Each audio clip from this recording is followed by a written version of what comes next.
The story of Our Lady of Fatima stands as one of the most documented and witnessed supernatural events in modern history. In 1917, while the world tore itself apart in the trenches of the Great War, three shepherd children in a remote Portuguese village claimed the Virgin Mary herself appeared to them with urgent messages for humanity.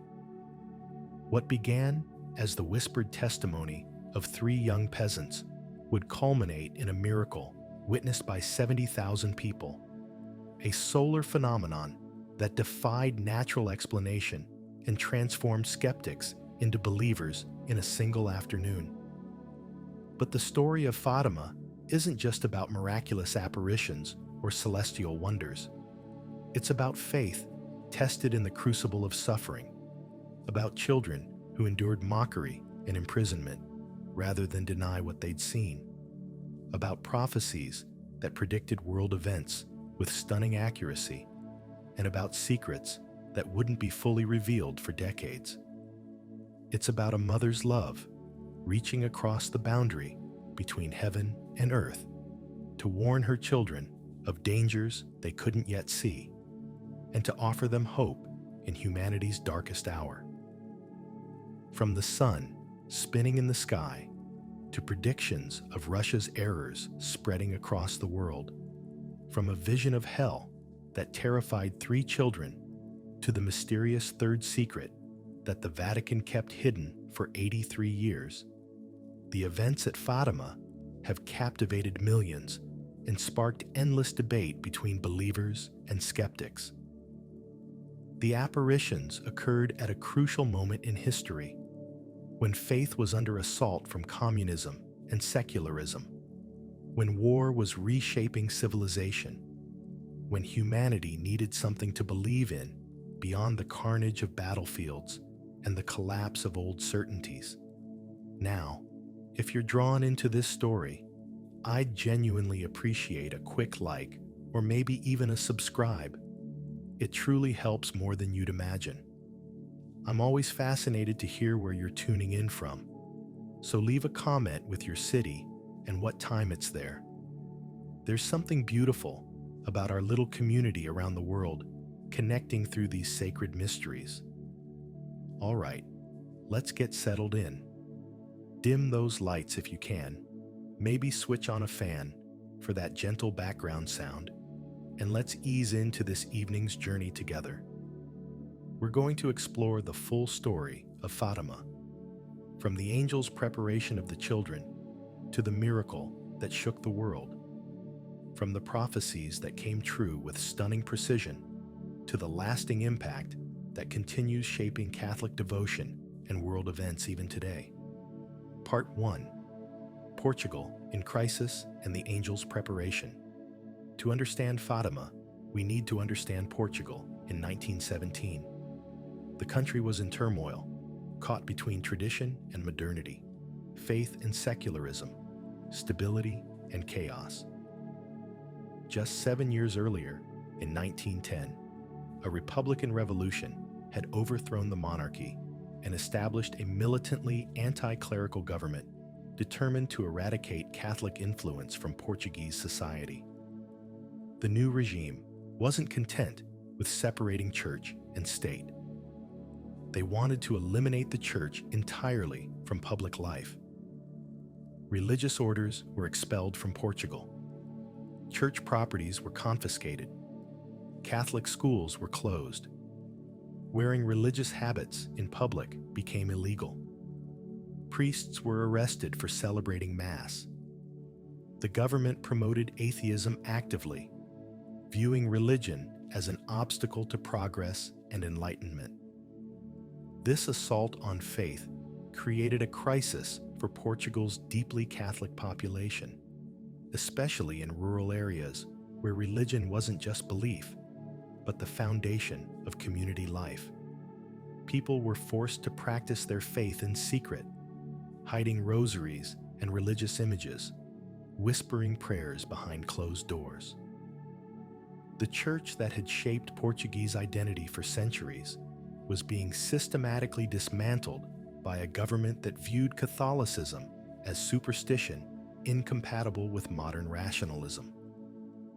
The persecution took many forms, some petty, some severe. Processions and religious festivals that had marked the rhythm of village life for generations were banned.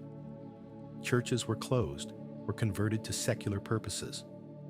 Priests who refused to stop saying Mass were fined, imprisoned, or exiled.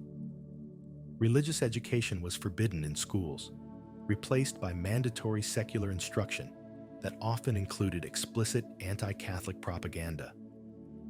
In rural villages like Fatima, where almost everyone was Catholic and where faith was woven into daily life, these policies created profound disruption.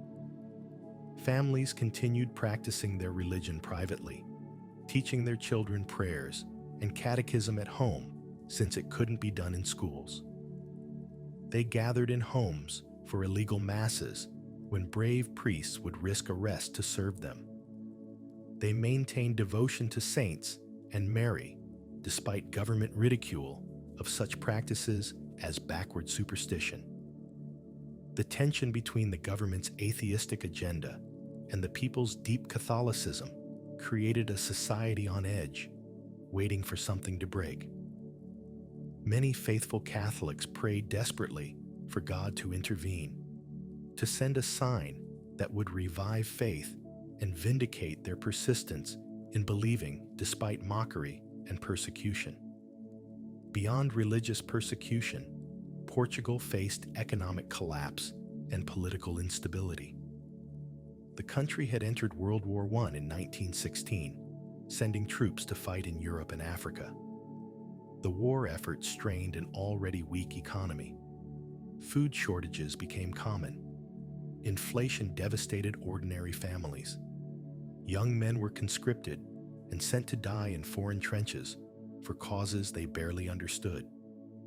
Political violence and assassinations marked the chaos of a young republic that couldn't establish stable governance.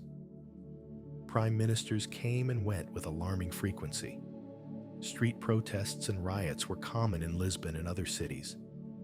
The military was increasingly involved in politics, threatening coups and sometimes executing them. Portugal was a nation in crisis, lacking clear direction, torn between competing visions of its future. Against this backdrop of crisis, in a remote village called Fatima in central Portugal, 3 shepherd children were about to become witnesses to events that would challenge everything the secular government claimed about religion and reality. The 3 children were Lucia dos Santos, born March 22, 1907, and her younger cousins, Francisco and Jacinta Marto. Lucia was 10 years old in 1917, Francisco was 9, and Jacinta was 7. They came from poor farming families, lived simple lives shaped by work and prayer, and were completely illiterate. Nothing in their background suggested they'd become central figures in one of the 20th century's most significant religious events. Lucia was the leader of the trio, intelligent and strong-willed, responsible for her family's sheep. She'd been raised in a devout Catholic household by parents who maintained their faith despite government persecution. Her father, Antonio, was a good man but struggled with drinking, which caused financial problems and stress in the household. Her mother, Maria Rosa, was particularly pious, teaching Lucia prayers and devotion to the rosary from earliest childhood. Lucia was the youngest of 7 children, and by the time she was old enough to tend sheep, most of her older siblings had left home or were occupied with adult responsibilities. This left her somewhat isolated, spending long days alone with the sheep in the fields surrounding Fatima, praying her rosary, singing traditional Portuguese songs, and contemplating the simple beauties of nature around her. She was a bright child, quick to learn, with a good memory that would later prove crucial in preserving accurate accounts of the apparitions. Her mother had taught her the basics of Catholic doctrine, the mysteries of the Rosary, the stories of saints and martyrs. Though she couldn't read, Lucia had absorbed enormous amounts of religious knowledge through oral tradition, through hearing sermons at Mass, through conversations with her pious mother. Francisco was quiet and contemplative, more interested in spending time alone with God than in talking about religious experiences. He was a gentle soul, sensitive to beauty, who loved watching sunsets and listening to birdsong. He'd spend hours sitting alone on hillsides, playing his flute, lost in thought or prayer. His personality was naturally inclined toward mysticism and contemplation. He didn't talk much, preferring silence and solitude to the chatter of other children. This disposition would prove significant during the apparitions, when he'd see the Virgin Mary but couldn't hear her speak, a detail that adds authenticity to the children's testimony, since it would be strange to invent such a limitation. Francisco's inability to hear the lady's words meant he'd depend entirely on Lucia to tell him what was said. This created an interesting dynamic where Francisco was witness to the visual aspects of the apparitions but not to the messages, making him less of a direct recipient and more of a supporting witness. Yet his testimony about what he saw remained consistent and unwavering throughout his life. Jacinta was the youngest, sensitive and emotional, deeply affected by what she witnessed at Fatima. She was Francisco's younger sister, very close to him, and though she was only 7, she possessed remarkable spiritual maturity and understanding. She'd develop intense devotion to prayer and penance after the apparitions, her young life transformed by encounters with the Mother of God.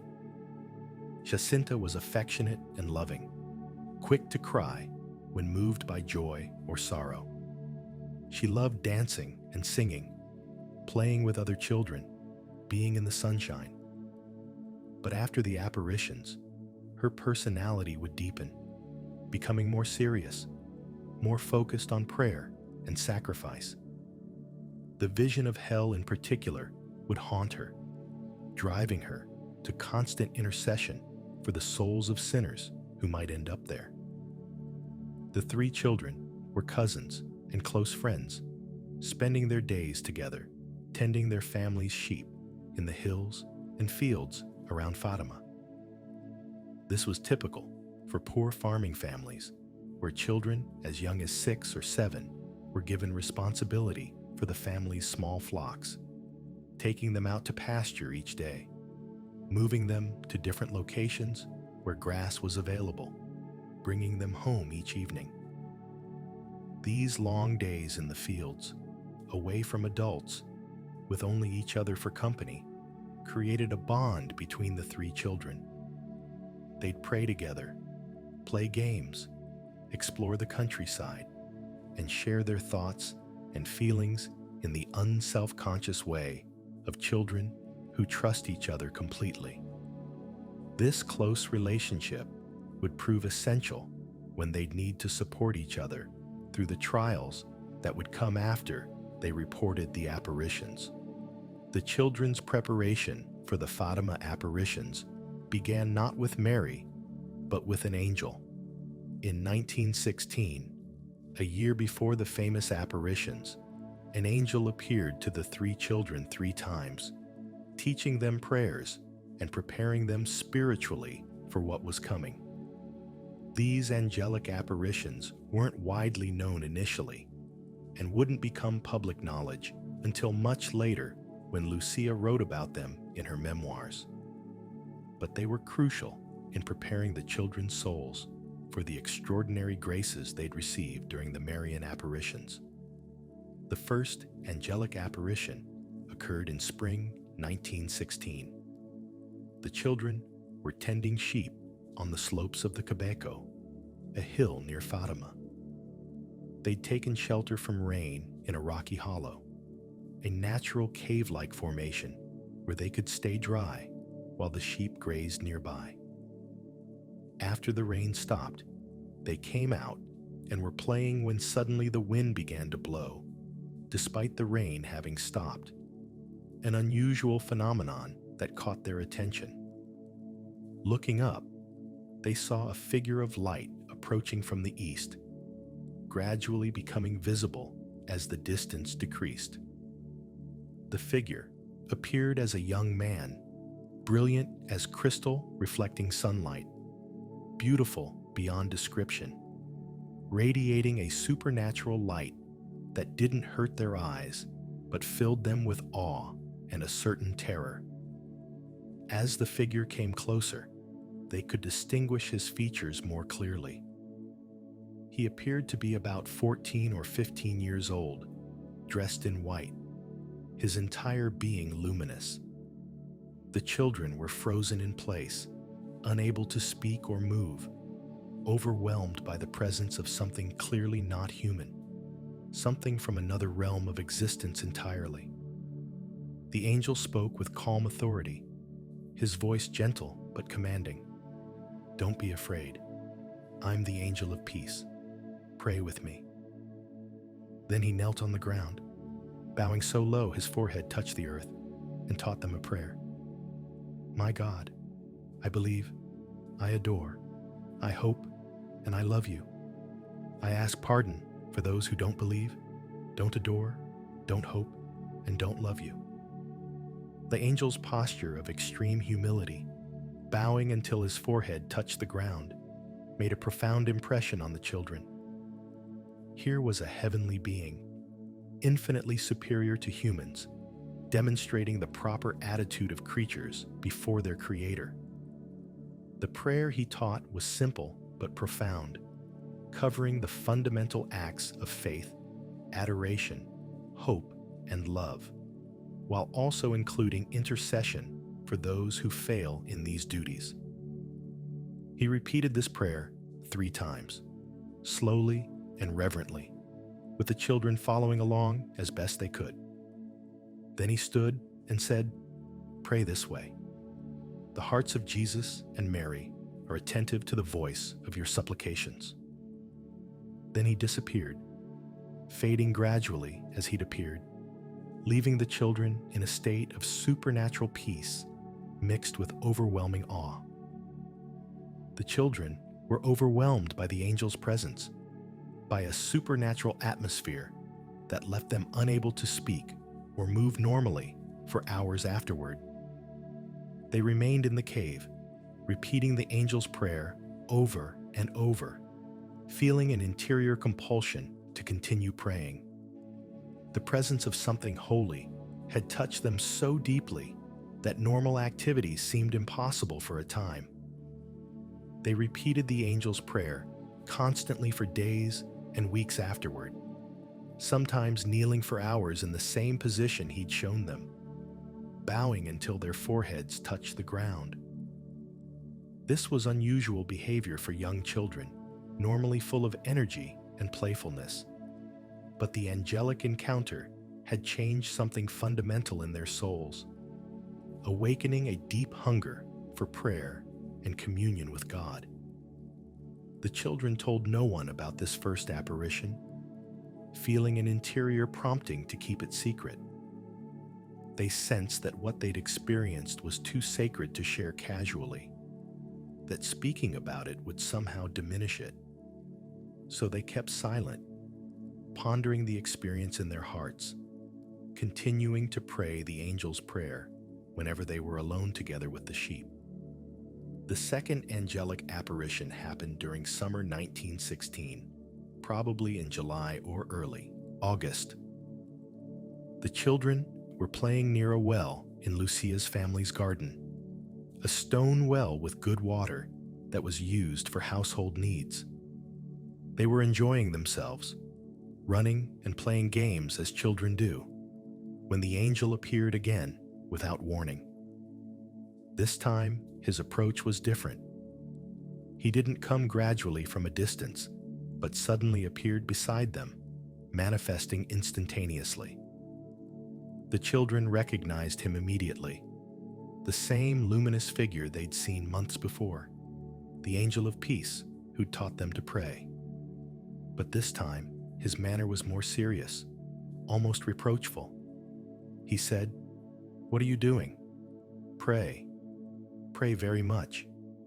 The hearts of Jesus and Mary have designs of mercy on you. Offer prayers and sacrifices constantly to the Most High." His tone suggested gentle rebuke, as if the children hadn't been sufficiently faithful in continuing the prayer he taught them, or perhaps hadn't been serious enough about spiritual matters. They'd been playing when he appeared, engaged in childish games rather than prayer, and he was reminding them that they had a more serious vocation. Lucia, being the oldest and boldest, dared to ask a question. How should we make sacrifices? It was a practical question from a 10-year-old who'd been told to sacrifice but didn't know what that meant concretely. What sacrifices could children offer? What did the angel expect from them? The angel replied with words that would shape the rest of their lives. Make everything you can a sacrifice and offer it to God as an act of reparation for the sins by which he's offended, and in supplication for the conversion of sinners. In this way, you'll draw down peace upon your country. I'm its angel guardian, the angel of Portugal. Above all, accept and bear with submission the suffering that the Lord will send you. This answer was profound and prophetic. The angel was teaching them that ordinary life could become prayer when offered to God. Every small discomfort, every difficulty, every moment of work or pain could be transformed into a sacrifice with redemptive value if offered with the right intention. He was also preparing them for future suffering. The phrase, "Accept and bear with submission the suffering that the Lord will send you," predicted the persecution and hardships they'd endure after reporting the Marian apparitions. The angel was fortifying them in advance, teaching them that suffering isn't meaningless, but can be offered for the salvation of souls and the peace of their country. His identification as the angel guardian of Portugal was significant. He wasn't just a generic heavenly messenger, but Portugal's specific protector, assigned by God to watch over the nation. His appearance to these children suggested that heaven had special plans involving Portugal, that something of international significance would happen in this small, struggling country. After delivering this message, the angel disappeared as before, leaving the children in contemplative silence. They absorbed his words deeply, pondering what it meant to make everything a sacrifice, how they could offer their daily lives to God, what sufferings might be coming that they'd need to accept with submission. The third angelic apparition was the most mysterious and profound. In autumn 1916, probably September or October, the angel appeared to the children at the Quebeco again, the same hillside cave where he'd first appeared. This time, he held a chalice in his left hand with a host suspended above it, from which drops of blood fell into the chalice. The symbolism was unmistakable to the children, despite their young age and lack of theological education. They were seeing a representation of the Eucharist, the body and blood of Christ, the sacrifice of the Mass made present. The angel left the chalice and host suspended in the air through some supernatural power, defying gravity, held in place by invisible forces. Then he prostrated on the ground as he'd done during the first apparition, his forehead touching the earth, and taught them another prayer, which they were to repeat 3 times. Most Holy Trinity, Father, Son, and Holy Spirit, I adore you profoundly. I offer you the most precious body, blood, soul, and divinity of Jesus Christ, present in all the tabernacles of the world, in reparation for the outrages, sacrileges, and indifference with which he himself is offended. And through the infinite merits of his most sacred heart and the Immaculate Heart of Mary, I beg of you the conversion of poor sinners. This prayer was theologically sophisticated, mentioning the Trinity, the real presence of Christ in the Eucharist, the concepts of reparation for sins, and the sacred hearts of Jesus and Mary. The children couldn't have composed such a prayer themselves, lacking the education and theological knowledge. Its very sophistication argues for the supernatural origin of the angelic apparitions. The prayer's emphasis on reparation for outrages and sacrileges against Christ in the Eucharist would become a central theme in the Fatima message.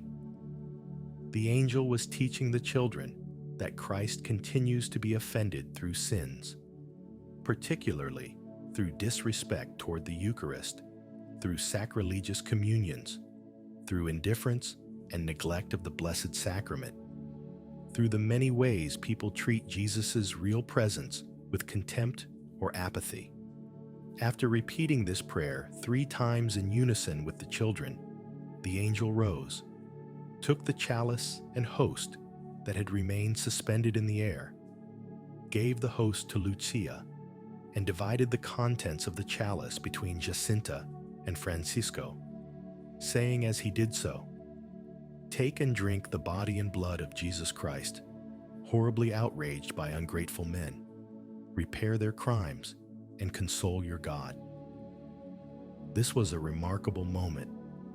The angel was giving Holy Communion to children who hadn't yet made their first communion officially through the Church.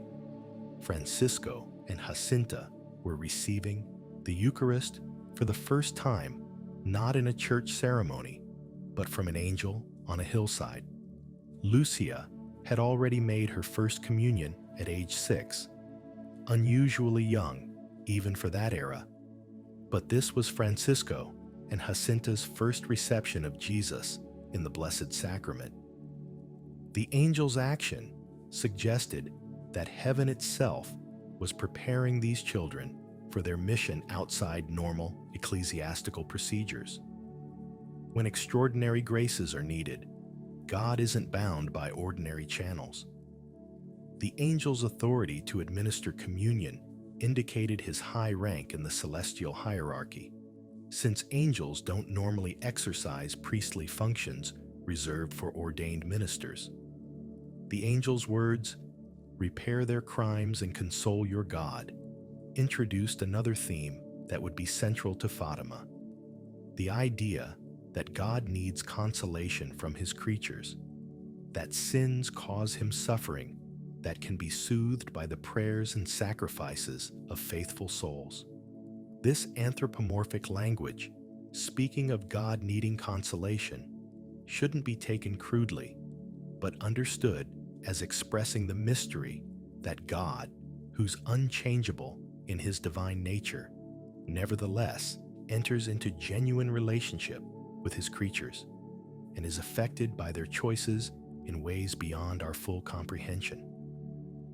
After giving them communion, the angel prostrated again, led them in repeating the prayer to the Most Holy Trinity once more, then rose and disappeared, leaving the children in a state of profound supernatural absorption that lasted for hours.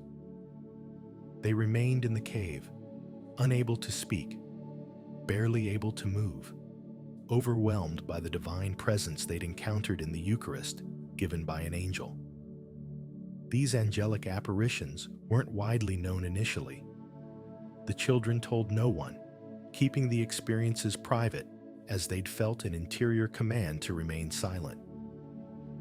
They sensed that these encounters were preparatory, getting them ready for something even more significant, though they couldn't have guessed what was coming. But the angels' visits accomplished their purpose.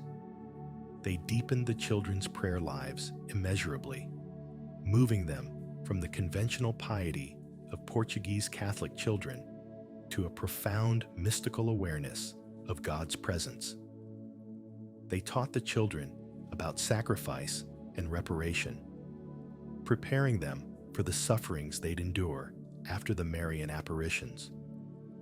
They introduced themes of the Eucharist, the Sacred Hearts, and the conversion of sinners that would become central to the Fatima message. The angel had planted seeds that would bear fruit when the Virgin Mary herself appeared to these simple shepherd children with messages that would echo across the 20th century and beyond. Messages that would challenge the secular worldview, inspire millions of Catholics, and demonstrate that heaven wasn't silent, but was actively intervening in human history at a moment of unprecedented crisis. Part 2. The First Apparitions and Growing Controversy. May 13, 1917, was the feast of Our Lady of the Rosary in the liturgical calendar, though the children didn't know this. It was a Sunday, and after attending Mass in their parish church in Fatima, Lucia, Francisco, and Jacinta took their family's sheep to pasture at a place called Cova da Iria, a hollow area about 1.5 miles from the village of Fatima. The Cova da Iria was a natural depression in the landscape, surrounded by hills, with several trees, including holm oaks, scattered throughout. It wasn't particularly remarkable terrain, just another pasture area where sheep could graze. The land belonged to Lucia's family, part of their small holdings. The children came here regularly with their flocks, familiar with every rock and tree. Around noon, after eating the simple lunch they'd brought with them, bread and maybe some cheese or olives, the children were building a small stone shelter, a common children's project in rural areas where stones were plentiful. They were stacking rocks to create walls, pretending perhaps that they were building a house, engaged in the simple creative play that children have always enjoyed. Suddenly, they saw what Lucia later described as a flash of lightning across the clear sky. The weather was beautiful that day, sunny and warm, with no clouds that might produce lightning. But the flash was unmistakable, brilliant and startling, coming from the east. Thinking a storm was approaching despite the sunshine, the children decided they should gather the sheep and head home. They knew how quickly weather could change in that region, how clear skies could give way to thunderstorms with little warning. Better to be cautious and take the sheep home early than risk being caught in a downpour. As they descended the slope, driving the sheep ahead of them, another flash appeared, brighter than the first, stopping them in their tracks. And just a few yards ahead of them, above a small holm oak tree that couldn't have been more than 3 feet high, they saw something that would change their lives forever. A woman stood, or rather hovered above the oak tree, her feet not quite touching the branches. She was clothed in white, more brilliant than the sun, radiating light that didn't hurt their eyes, but seemed to illuminate everything around her. The light came from within her, as if she were made of light itself rather than solid matter. Her robe was pure white, cinched with a golden cord at the waist. A white mantle covered her head and shoulders, falling down to her feet. Her face was beautiful, but impossible to describe adequately, combining maternal tenderness with an otherworldly quality that filled the children with awe.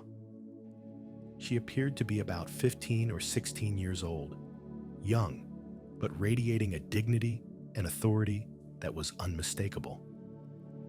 Her hands were joined in prayer at first, held before her breast in an attitude of devotion. A rosary hung from her right hand, with white beads and a silver cross and chain.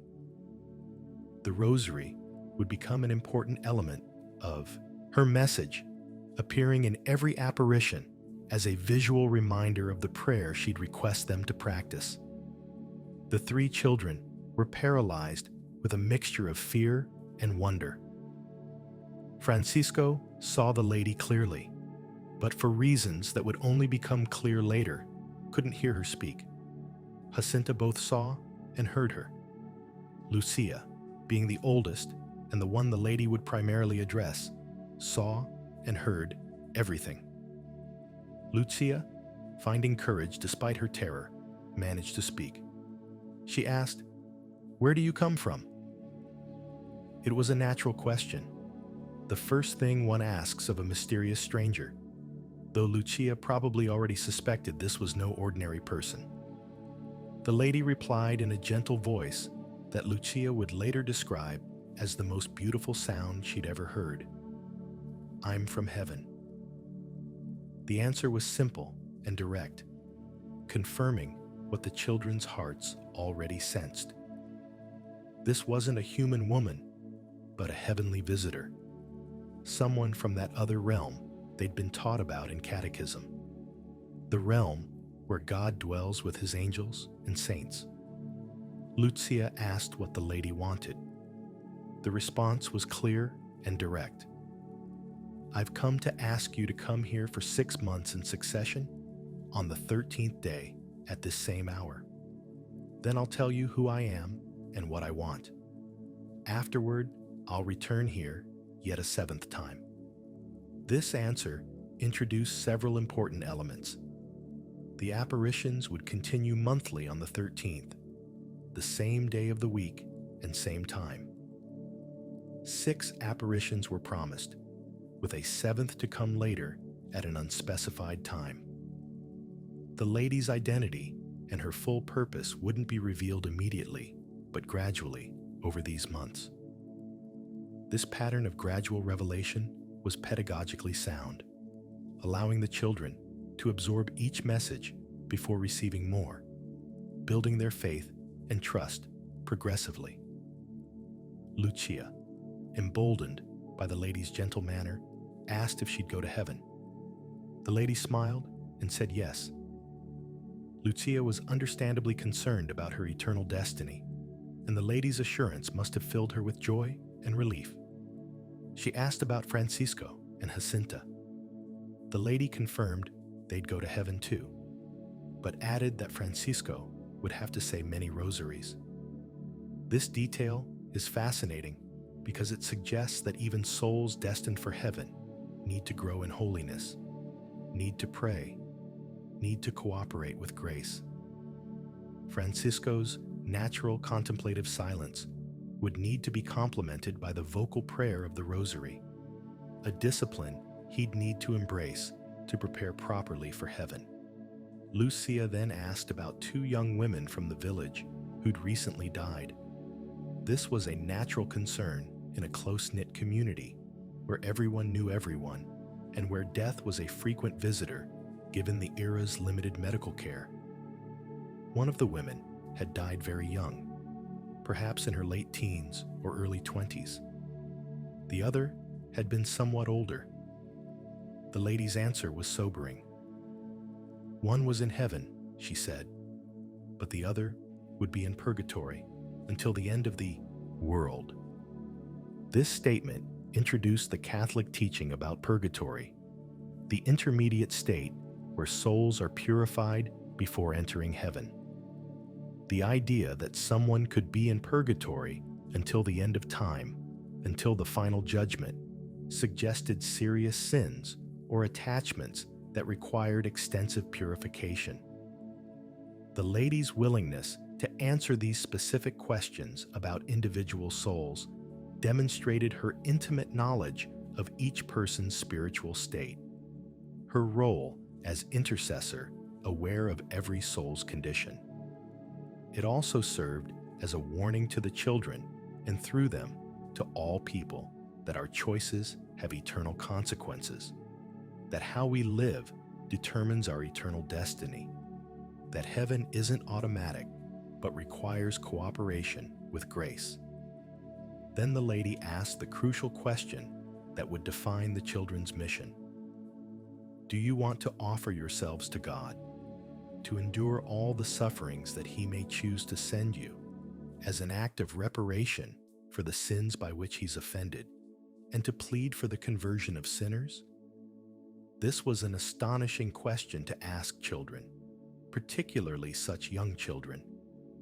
She was inviting them to embrace suffering voluntarily, to accept whatever God might send them, offering it for the salvation of souls. She was essentially asking them to become victim souls, a concept known in Catholic mysticism, where certain individuals offer their sufferings in union with Christ's passion for the redemption of sinners. Lucia answered yes immediately, speaking for all three children. She didn't hesitate or ask for time to think about it. Her yes was instant and complete, given in full trust without knowing exactly what she was accepting. This was another fiat, another let it be, echoing Mary's own response to Gabriel at the Annunciation. The lady's response confirmed the weight of what they'd accepted. Then you'll have much to suffer, but the grace of God will be your comfort. She was promising suffering, but also promising grace sufficient to endure it. This became a pattern in mystical experiences, God never asking for sacrifice without providing the grace needed to make it.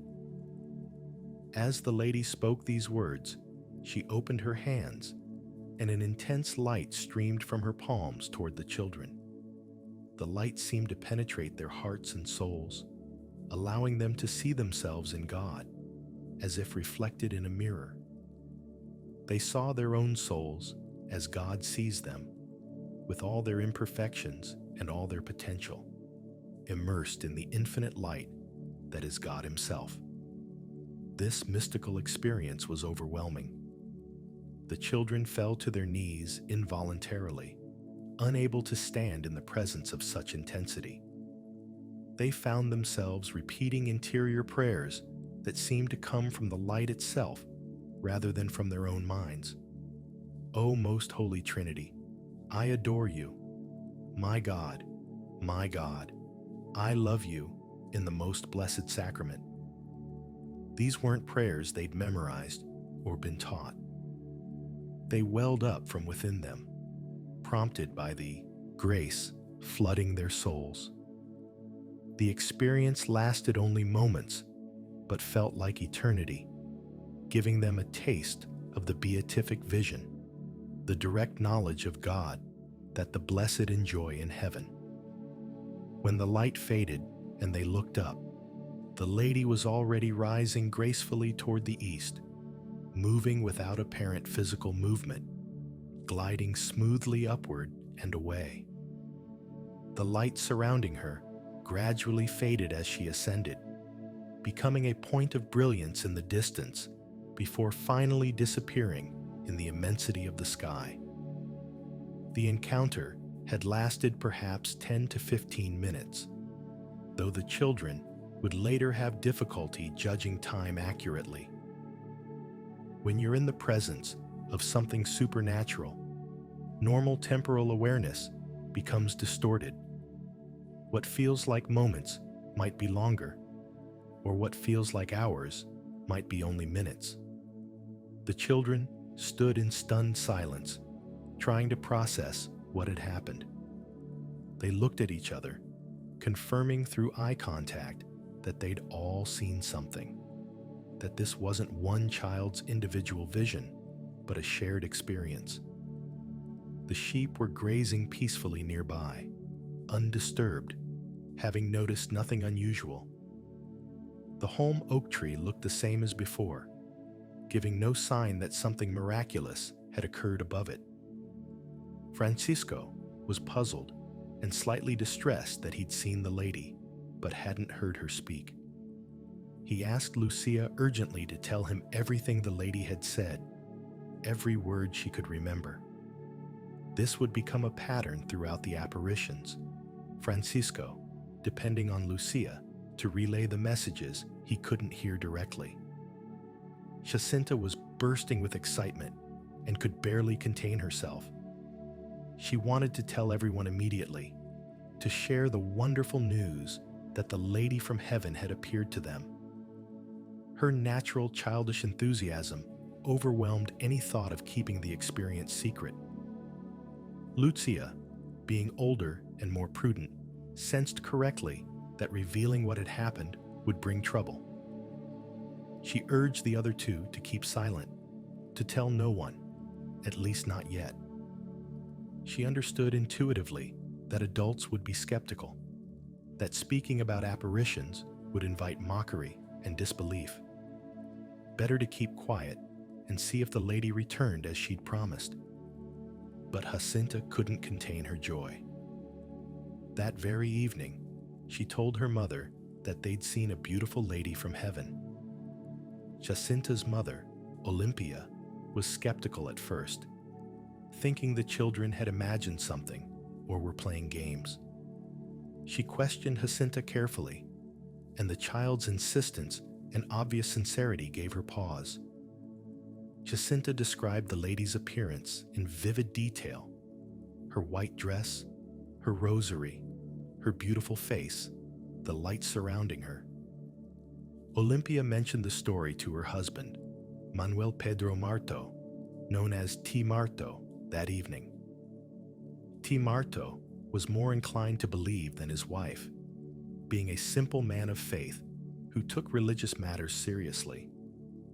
He questioned Francisco and Jacinta together, noting how their accounts matched perfectly, how they both described the same details, how they seemed transformed by the experience. Soon, the story spread through the village, despite Lucia's desire for secrecy. In a small village where everyone knows everyone's business, news like this couldn't be contained. Neighbors asked questions, wanting to hear directly from the children what had happened. Some people believed immediately, taking the children's testimony at face value. Others were skeptical, viewing it as childish fantasy or overactive religious imagination. The reaction was mixed and often harsh. Some people were curious and wanted to hear more. Others were dismissive, viewing it as childish fantasy or outright lies. Many were hostile, believing the children were either making up stories for attention or had been deceived by the devil. Lucia's mother, Maria Rosa, was particularly harsh and skeptical. She was convinced her daughter was lying and bringing shame on the family. She interrogated Lucia repeatedly, trying to get her to admit she'd made up the story. She used every parental tactic she could think of, alternating between anger and pleading, threats and promises, trying to make Lucia confess to fabricating the apparition. Maria Rosa's reaction is understandable given the circumstances. She was a practical woman struggling to feed her family in difficult economic times. The last thing she needed was her daughter claiming to see visions and becoming the subject of village gossip. She worried about Lucia's sanity, about the family's reputation, about the possibility that her daughter had become proud and was inventing stories to make herself important. She even took Lucia to the parish priest, hoping he'd frighten the girl into confessing her lie. The parish priest, Father Ferreira, was cautious and skeptical. He questioned Lucia carefully about every detail of the apparition, looking for inconsistencies or signs of deception. He asked her to describe the lady's appearance, to repeat exactly what was said, to explain how she felt during the experience. Father Ferreira couldn't find any obvious contradictions or signs that Lucia was lying. The girl answered all his questions consistently and seemed genuinely convinced of what she was reporting. But he wasn't ready to believe the apparition was genuine either. He took the prudent position that it might be true, but required more evidence. And he also raised the disturbing possibility that it might be diabolic deception. He warned Lucia about the devil's ability to appear as an angel of light, citing Scripture's warning that Satan can disguise himself to mislead the faithful. He suggested that what appeared beautiful and good might actually be evil in disguise, trying to lead them astray. This possibility should be considered seriously and tested through prayer and discernment. This warning created terrible anguish for Lucia. She was only 10 years old, facing opposition from her own mother and warnings from her priest about possible demonic deception. What if Father Ferreira was right? What if they'd been deceived by Satan? The thought was horrifying. She'd felt such peace and joy during the apparition, such certainty that what she was experiencing was holy and good. But could she have been wrong? For days after this conversation with the priest, Lucia struggled with doubt and fear. She prayed constantly, asking God to show her if the apparition had been from him or from the devil. She examined her conscience, looking for any sin or imperfection that might have made her vulnerable to demonic deception. She worried about leading Francisco and Jacinta astray if the apparition had indeed been evil. But despite these doubts and fears, Lucia couldn't deny what she'd experienced. The encounter had been too real, too overwhelming, too clearly supernatural to dismiss as imagination or demonic illusion. The lady's appearance had been beautiful in a way that seemed incompatible with evil. The peace she'd felt hadn't been the false peace that evil can temporarily create, but a deep, solid peace that came from genuine contact with holiness. And the lady had promised to return on June 13th. That promise would be tested. If she returned as promised, it would be evidence that the apparitions were genuine. If nothing happened on June 13th, then perhaps Father Ferreira's warnings were justified, and the whole thing had been delusion or deception. The children would have to wait a month to find out. Those 4 weeks between May 13th and June 13th were difficult for all 3 children, but especially for Lucia, who bore the brunt of adult skepticism and criticism. She suffered mockery from some villagers who thought she was making up stories. She endured her mother's constant pressure to confess to lying. She wrestled with her own doubts about whether the apparition had been real. But June 13th finally arrived. Despite her fears and doubts, despite the pressure from adults, despite the mockery from skeptics, Lucia felt compelled to return to the Cova da Iria at noon. The lady had promised to return, and Lucia needed to know if that promise would be kept. During that month of waiting, the story had spread beyond Fatima to neighboring villages and towns. Some adults began saying they'd accompany the children on June 13th to see what would happen. Some were believers hoping to witness a miracle. Others were skeptics planning to expose the children as frauds. Still others were simply curious, wanting to see what would happen when nothing occurred at the appointed time. Lucia was terrified of the growing attention, preferring obscurity to becoming a public spectacle. The thought of adults watching her, judging her, waiting to see if she'd been lying, filled her with dread. But she couldn't refuse to go. If the lady had been real, if she really came from heaven, then she deserved to be obeyed regardless of the cost. Part 3. The Growing Crowds. July Secret. About 50 people accompanied the children to the Cova da Iria on June 13, 1917. This might seem like a small crowd by later standards, but for a rural area where most people were occupied with farm work on a weekday afternoon, it represented significant interest. The group included family members, curious neighbors, a few believers who hoped to witness something miraculous, and several skeptics who expected to see nothing and planned to mock the children afterward. The crowd gathered around the small holm oak tree where the children said the lady had appeared in May. They knelt in the grass and on the rocky ground, some praying the rosary, others talking among themselves, all waiting to see what would happen.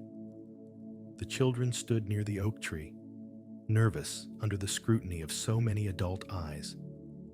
As noon approached, the crowd fell silent. The children knelt, their faces turned toward the east from where the lady had come in May.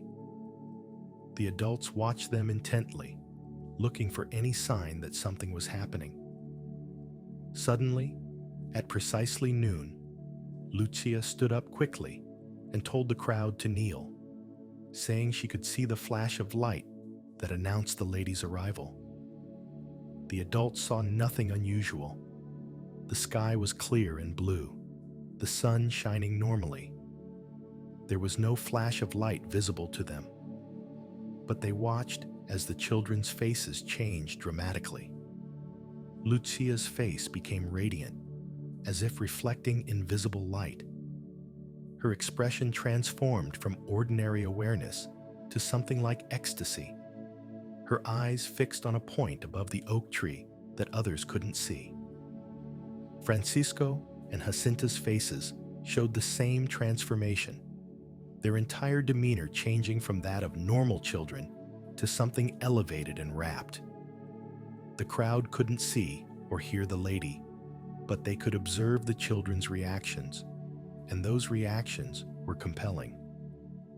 These were simple peasant children, not trained actors capable of faking such profound changes in expression and demeanor. Something was clearly happening to them, even if adults couldn't perceive it directly. The lady appeared standing above the same oak tree as before, dressed identically in white, radiating the same beautiful light. She greeted the children with maternal warmth, and Lucia began the conversation that the crowd couldn't hear.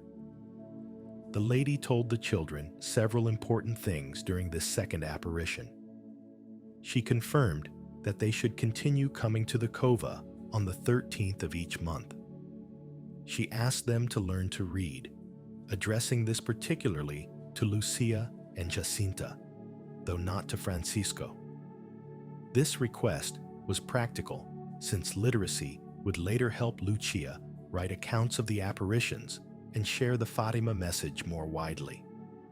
But the lady also told Francisco something specific, saying he should continue saying more rosaries.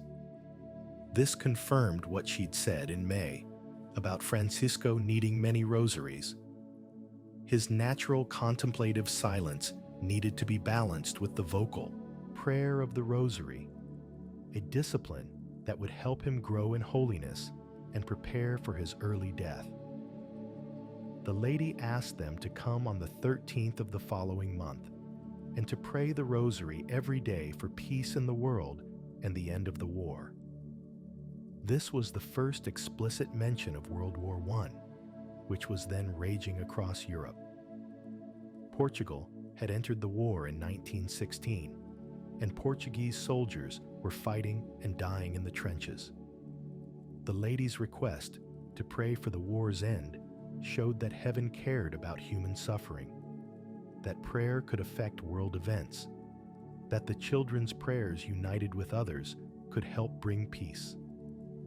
She also taught them a prayer to add after each decade of the rosary.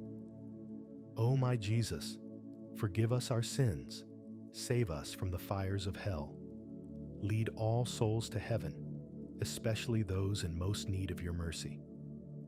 This prayer would become universally known as the Fatima prayer or the decade prayer, prayed by Catholics worldwide after each decade of the Rosary. The prayer's content was significant.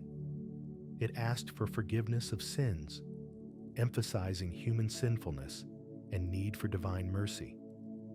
It prayed for deliverance from hell, acknowledging hell's reality as a possible destination for souls who die unrepentant. And it asked for all souls to reach heaven, particularly those in greatest spiritual danger, those furthest from God, those most at risk of damnation. Lucia asked the lady to take them to heaven immediately. This wasn't an unreasonable request, given what they'd experienced.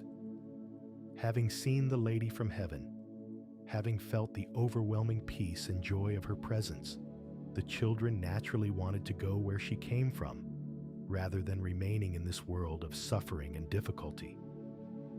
The lady refused, gently but firmly. She said that yes, she'd take Jacinta and Francisco to heaven soon, but Lucia must remain longer on earth. Jesus wanted to use Lucia to make the lady known and loved. Lucia would have a longer mission, remaining in the world to spread devotion to Mary and share the Fatima message. This was the first indication that the apparitions weren't primarily for the children themselves, but for the world. The lady was appearing to these three simple children as instruments to reach millions, using their testimony to accomplish something much larger than personal holiness for the three of them. The lady then revealed her central request. She wanted to establish in the world devotion to her Immaculate Heart. This would become the core of the Fatima message. Mary's Immaculate Heart, conceived without sin and perfectly united to God's will, should become the focus of Catholic devotion. To those who embrace this devotion, she promised salvation and special favor from God. What does devotion to Mary's Immaculate Heart mean practically? It involves recognizing Mary's unique holiness, her sinlessness from conception, her perfect love for God and humanity. It means consecrating oneself to her maternal care, trusting her intercession, imitating her virtues of humility and obedience.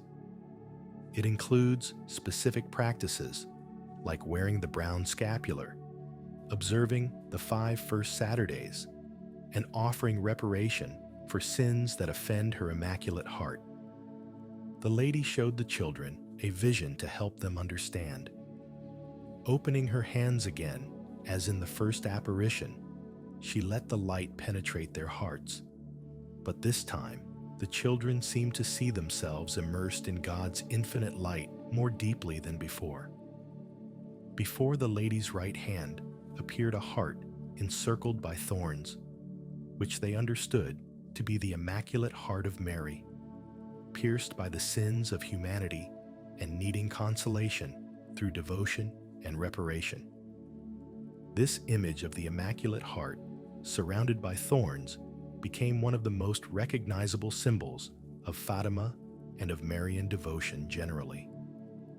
The thorns represented sins, particularly sins against purity, and sins that show ingratitude toward Mary's maternal care.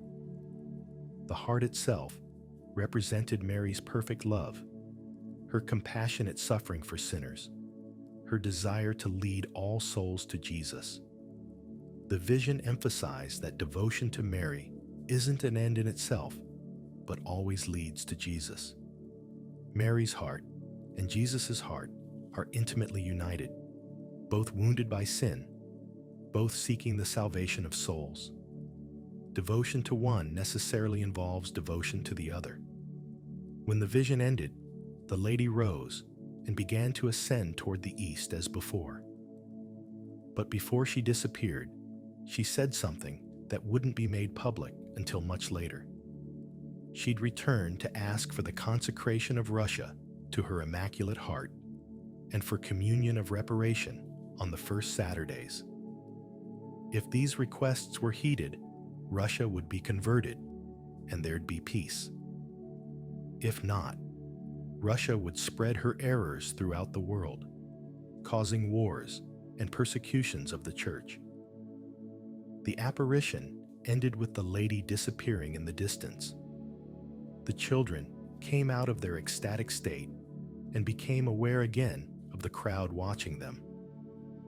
Lucia told them some of what the lady had said about praying the rosary for peace, about devotion to Mary's Immaculate Heart, but she didn't reveal everything, particularly not the parts about Russia and future wars.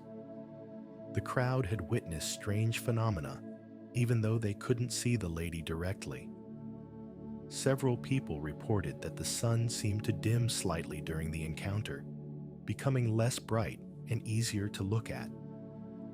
A small cloud appeared near the holm oak tree during the apparition, and then dissipated after it ended.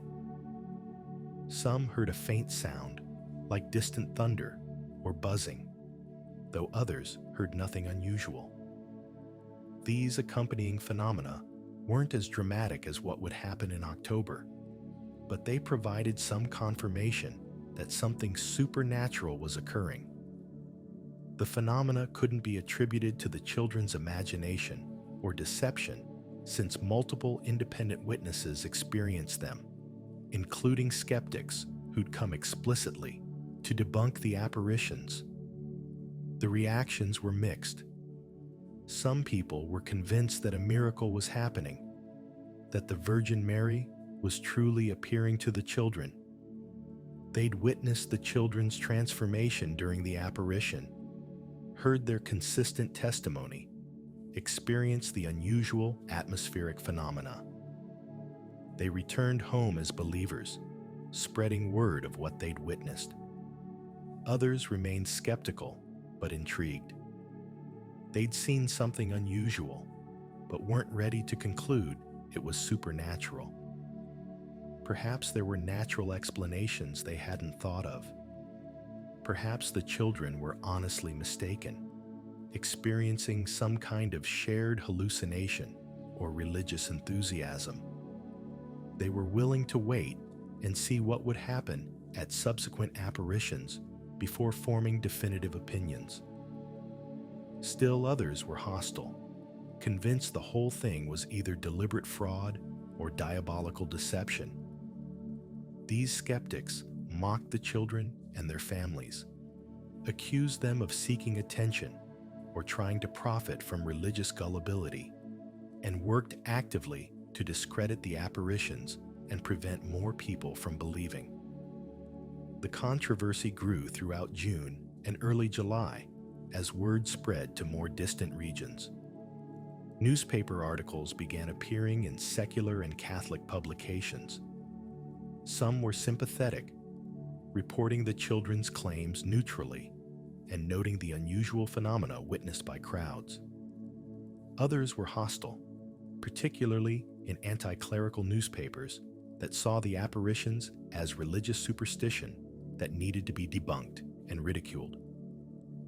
As July 13th approached, the anticipation built. The crowds that had been about 50 in June grew to several hundred. People came from increasingly distant locations, traveling for hours to reach Fatima. Some came by foot, others in carts, a few in automobiles, which were still rare in rural Portugal. The children felt the pressure of this growing attention. They'd gone from being anonymous shepherd children to public figures whose every word was scrutinized. Lucia particularly felt the burden, knowing that she was responsible for Francisco and Jacinta, as well as for her own actions and words. If she was wrong, if the apparitions weren't real, or if she was somehow being deceived, she'd lead others astray and cause scandal for the church. July 13th arrived with a crowd estimated at 2,000 to 4,000 people, though exact numbers are impossible to verify. The Cova da Iria was packed with people kneeling, standing, some climbing trees for better views. The anti-clerical government was starting to take notice, viewing the gatherings with suspicion as potential religious fanaticism that could undermine their secular authority. At noon, the children knelt before the holm oak as usual. Lucia announced seeing the flash of light, and the apparition began. The crowd couldn't see or hear the lady, but they witnessed the same phenomena as before: the sun dimming, the appearance of a small cloud near the oak tree, the children's faces becoming radiant. This July 13th apparition was the most significant because it was when the lady revealed the famous 3 secrets of Fatima that would captivate the world for decades. These secrets, particularly the third, which wouldn't be revealed until 2000, would become one of the most debated aspects of the Fatima phenomenon. The lady appeared as before, standing above the oak tree in radiant white. She told the children to continue praying the rosary every day in honor of Our Lady of the Rosary, to obtain peace for the world and the end of the war, because only she could help them. This emphasized Mary's unique intercessory power, her special role in obtaining graces from God for humanity. Lucia asked the lady to perform a miracle so people would believe them. This was a reasonable request, given the skepticism and hostility they faced. The children were being mocked. Their families were suffering social consequences, and many people refused to believe without concrete proof. A public miracle would settle all doubts and vindicate their testimony. The lady promised that in October, she'd tell them who she was and what she wanted, and she'd perform a miracle that everyone would see so they'd have to believe. This promise of a miracle in October would be fulfilled in the extraordinary solar phenomenon witnessed by 70,000 people. But for now, it was just a promise that required faith to believe. Then the lady revealed the secrets. She opened her hands once more, and the light streaming from them seemed to penetrate the earth this time, rather than just entering the children's hearts. What happened next terrified the children so much that they'd remember it vividly for the rest of their lives. The first secret was a vision of hell. The children saw what appeared to be a sea of fire. Plunged in this fire were demons and souls in human form, transparent and black or bronze-colored, with anguished expressions on their faces. They floated about in the conflagration, lifted by flames that seemed to rise from within themselves, along with clouds of smoke.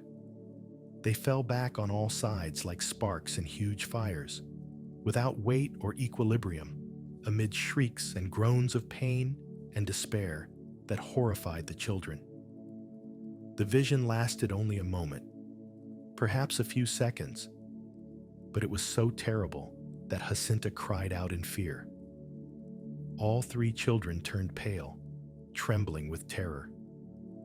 Lucia later wrote that if the lady hadn't promised beforehand to take them to heaven, they'd have died of fright from what they saw.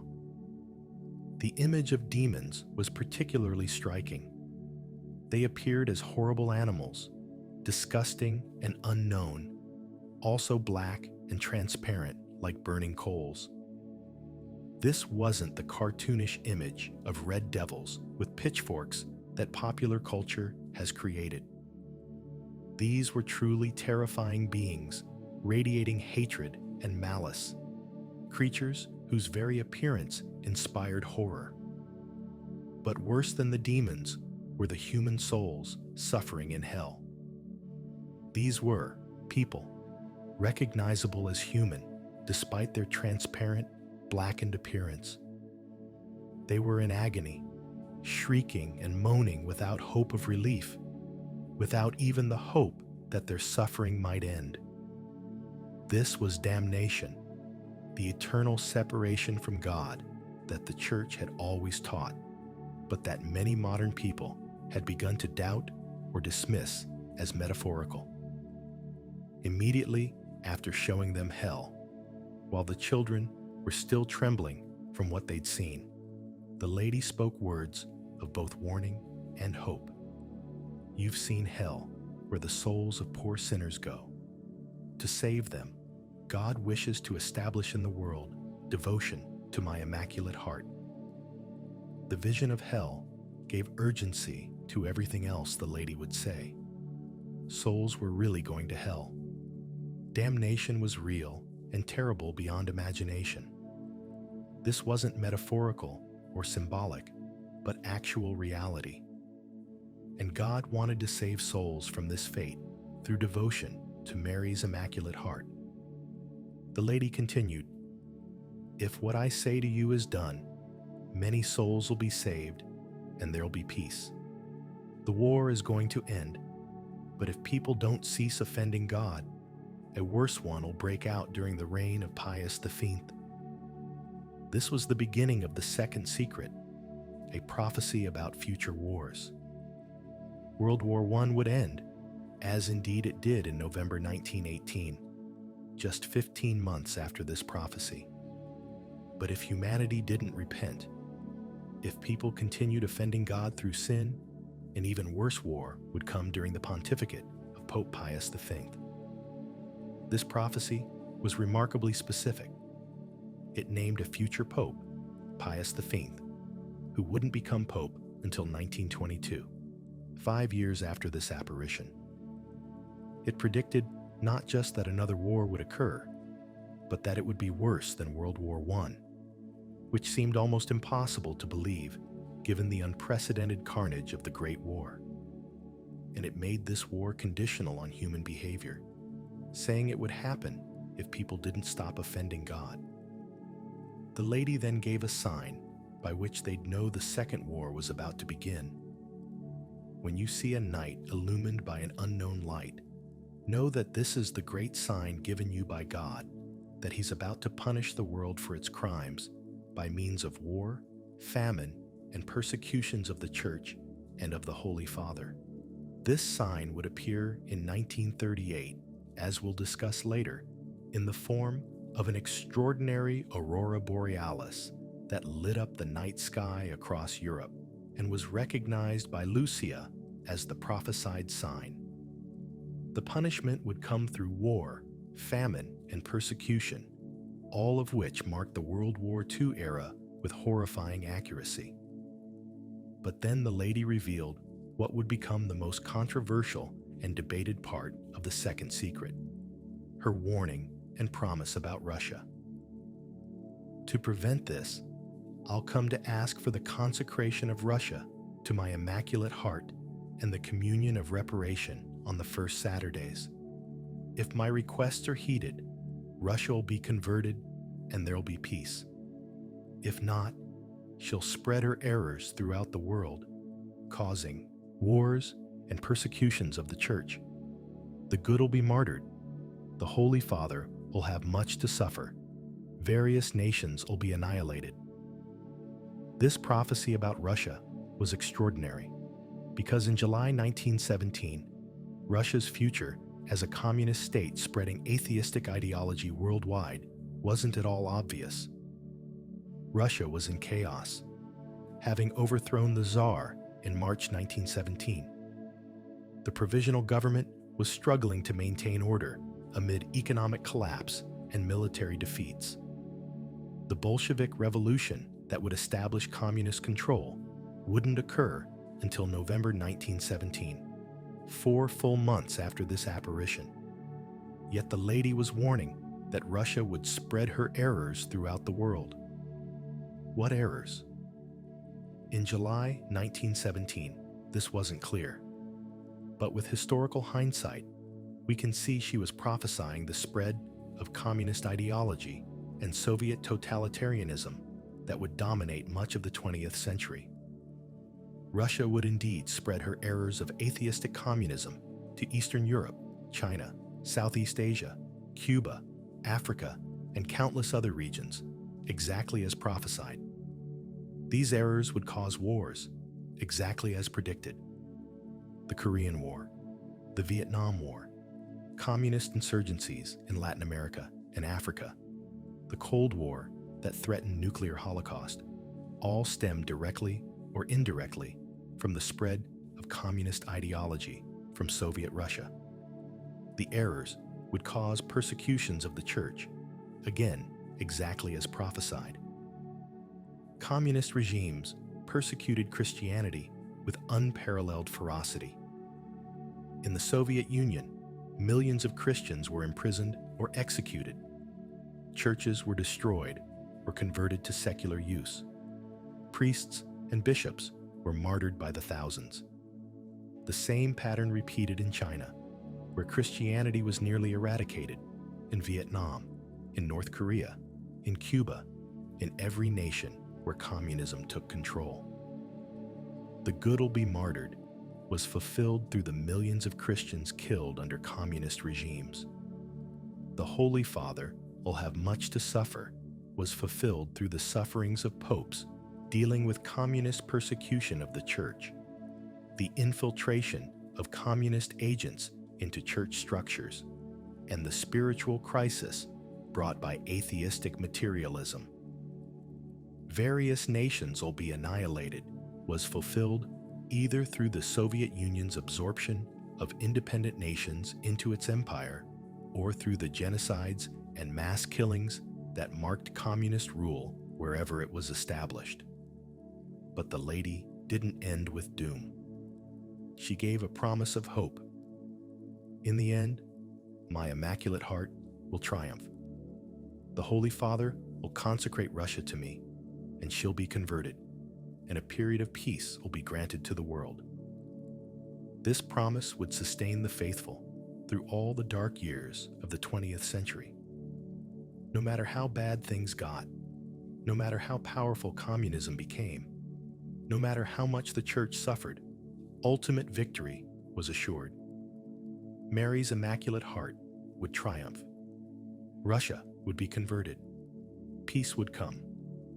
The promise gave meaning to suffering and hope amid persecution. The lady concluded by showing them the Immaculate Heart once more, surrounded by thorns that represented the sins of humanity.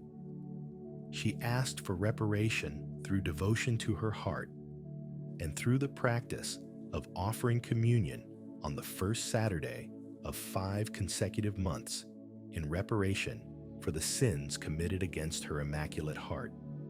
After revealing these first 2 secrets, the lady revealed a third secret that the children were told not to reveal to anyone. This third secret would remain hidden until it was written down by Lucia in 1944 and finally revealed by the Vatican in 2000. The controversy around this secret would become immense, with endless speculation about its contents before the revelation and debate about whether it was fully revealed afterward. What we know is that Lucia saw something additional during this apparition that terrified her even more than the vision of hell, if that's possible. She became deathly pale and cried out to the lady for help. The content of this third secret wouldn't be shared publicly for 83 years, creating one of the most intriguing mysteries in modern Catholic history.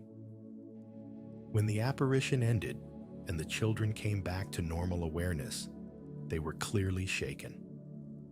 The crowd could see that something profound had happened. The children looked pale and frightened, particularly Jacinta, who couldn't stop crying. When people asked what was wrong, the children said they'd seen terrible things that they couldn't talk about.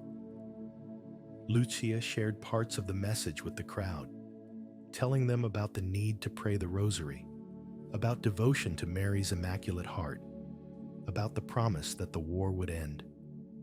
But she didn't reveal the vision of hell, the prophecies about Russia, or the third secret. These were too terrible, too sensitive, too difficult to explain to adults who were already skeptical. The crowd had witnessed more dramatic phenomena during this July apparition than in previous months. Many reported hearing a sound like thunder despite clear skies. The small cloud that appeared near the oak tree was more visible and lasted longer. The dimming of the sun was more noticeable. Some people reported feeling a strange pressure in the air, as if atmospheric conditions had changed, though the weather remained clear. One particularly interesting phenomenon that many witnesses reported was the appearance of what looked like white flower petals or snowflakes falling from the sky. These white particles descended slowly, visible to many in the crowd, but when people reached out to catch them, they'd disappear before being touched or would dissolve on contact. This mysterious rain of white particles couldn't be explained naturally and would appear again during later apparitions. After the apparition, as the crowd dispersed, the reactions were varied. Many people were convinced that something supernatural was happening. The children's consistent testimony, the unusual phenomena, the profound effects on the children all suggested genuine supernatural intervention. These believers returned home with renewed faith and began spreading word of the apparitions. But skeptics remained unconvinced. They argued that the atmospheric phenomena could be explained naturally, that the children might be honestly mistaken or might be deceiving people, that religious enthusiasm and crowd psychology could account for the reported experiences. The anti-clerical press increased its attacks, publishing mocking articles about superstitious peasants believing in fairy tales. The government began planning intervention to stop the gatherings at the Cova da Iria, viewing them as potential threats to public order and as embarrassments to Portugal's image as a modern, secular nation. For the three children, life became increasingly difficult after the July apparition. They faced constant questioning from adults. Some people came seeking favors, asking the children to request healings or other graces from the lady. Others came to mock and accuse them of lying. The children's families, particularly Lucia's mother, continued pressuring them to recant. But despite all the difficulties, the children maintained their testimony. They'd seen what they'd seen. They'd heard what they'd heard. No amount of pressure or persecution could make them deny the reality of their experiences. This unwavering testimony in the face of increasing opposition would prove to be one of the most compelling arguments for the authenticity of the Fatima apparitions. Part 4. Imprisonment and the August apparition. The July apparition drew such large crowds and generated such intense public interest that the anti-clerical government could no longer ignore the events at Fatima. By late July 1917, the apparitions had become front-page news throughout Portugal. Thousands of people were traveling to Fatima on the 13th of each month, creating huge gatherings that the government viewed with alarm. Local officials were concerned about several issues. The gatherings were becoming difficult to manage, with thousands of people congregating in a remote area with no infrastructure to handle crowds. There were concerns about public order, sanitation, and the potential for accidents or disorder. But more fundamentally, the government saw the apparitions as a Catholic revival that could undermine their anti-clerical policies and reassert church influence over the population. The administrator of the region, Arturo de Oliveira Santos, was a committed Freemason and anti-clerical activist who'd been at the forefront of implementing anti-religious policies. He viewed the Fatima events with particular hostility, seeing them as either a conspiracy by priests to deceive the people or as dangerous religious fanaticism that needed to be stopped. Santos was convinced that the apparitions were fake, that the children were either lying deliberately or had been coached by priests to invent stories that would reignite Catholic fervor. He decided to intervene forcefully, planning to expose the fraud and end the gatherings once and for all. His plan was to intimidate the children through imprisonment and interrogation, forcing them to confess that they'd made everything up. Once the children recanted, the whole phenomenon would collapse. The crowds would stop coming to Fatima, and the government's anti-clerical agenda could proceed without this embarrassing obstacle. On August 11th, 1917, 2 days before the scheduled fourth apparition, Administrator Santos appeared at the children's homes with a horse-drawn carriage. He told the parents he wanted to take the children to the Cova da Iria to question them about the apparitions. The children's parents, intimidated by his official authority and afraid of getting in trouble with the government, reluctantly allowed their children to go with him. The children climbed into the carriage, probably feeling some trepidation, but not yet understanding the danger they were in. Santos seemed friendly enough at first, speaking pleasantly as they rode. But instead of taking them to the Cova da Iria as promised, he drove them to his office in the town of Vila Nova de Urem, about 8 miles from Fatima. This was a clear violation of the parents' trust and an abuse of official authority. Santos had essentially kidnapped the children under false pretenses, taking them away from their parents to a location where he could interrogate them without witnesses or interference. At his office, Santos separated the children and interrogated them individually, trying to find contradictions in their stories or frighten them into admitting they'd made everything up. He was skilled in interrogation techniques and used every psychological tactic he could think of. He started with promises. He told each child separately that if they'd admit the apparitions were fake, they'd be rewarded. He offered them money, more than their poor families had ever seen. He promised they wouldn't be punished if they'd just tell the truth and confess to making up the stories. When promises didn't work, he shifted to threats. He warned them that lying about religious matters was serious, that they were committing sacrilege and would go to hell if they didn't repent. He suggested their families would suffer if they continued with their deception. He painted dire pictures of the consequences they'd face if they persisted in their lies. He also tried to sow doubt by suggesting the apparitions might be diabolical. He asked how they could be sure the lady was from heaven and not a demon in disguise. He cited cases of people who'd been deceived by evil spirits. He tried to make them question their own experiences and wonder if they'd been tricked. Through all of this, the children maintained their testimony. They insisted that everything they'd reported was absolutely true.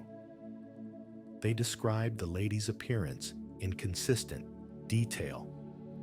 They refused to be bribed by promises of money or intimidated by threats of punishment. Each child, interrogated separately, gave the same account, with the same details, with the same unwavering insistence on the truth of what they'd experienced. Santos was frustrated and confused by the children's consistency. If they were lying, why couldn't he find contradictions in their stories? If they'd been coached by priests, why didn't they crack under pressure and admit it? The children's steadfast testimony, despite his sophisticated interrogation techniques, was puzzling. He tried various approaches. He pretended to believe them and asked them to reveal the secrets the lady had told them, promising he'd help spread the message.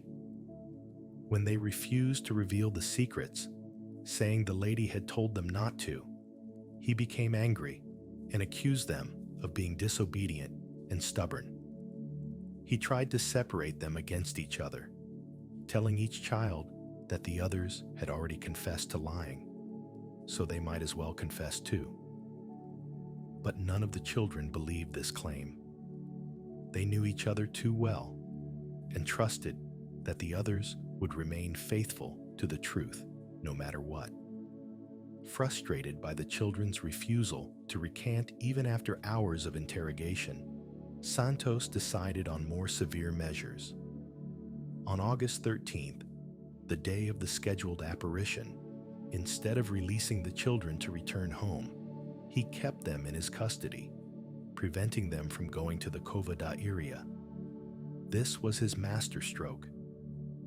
If the children weren't present at the Cova on August 13th, the lady wouldn't appear to them. The promised apparition would fail to occur, and the crowd would realize the whole thing had been a hoax. This would discredit the children completely and end the phenomenon. Meanwhile, at the Cova da Iria on August 13th, a crowd estimated at between 15,000 and 18,000 people had gathered, expecting to witness the fourth apparition. This was by far the largest crowd yet, with people coming from all over Portugal and even from neighboring regions of Spain. They filled the hollow of the Cova and spread up the surrounding hills, a sea of humanity waiting expectantly for noon. When the children didn't appear, confusion and concern spread through the crowd. Some people thought the children had been frightened away by the size of the crowd. Others feared something had happened to them. Still others wondered if perhaps the children had been lying all along and had fled rather than be exposed as frauds when nothing happened. But at noon, something extraordinary happened, even without the children present.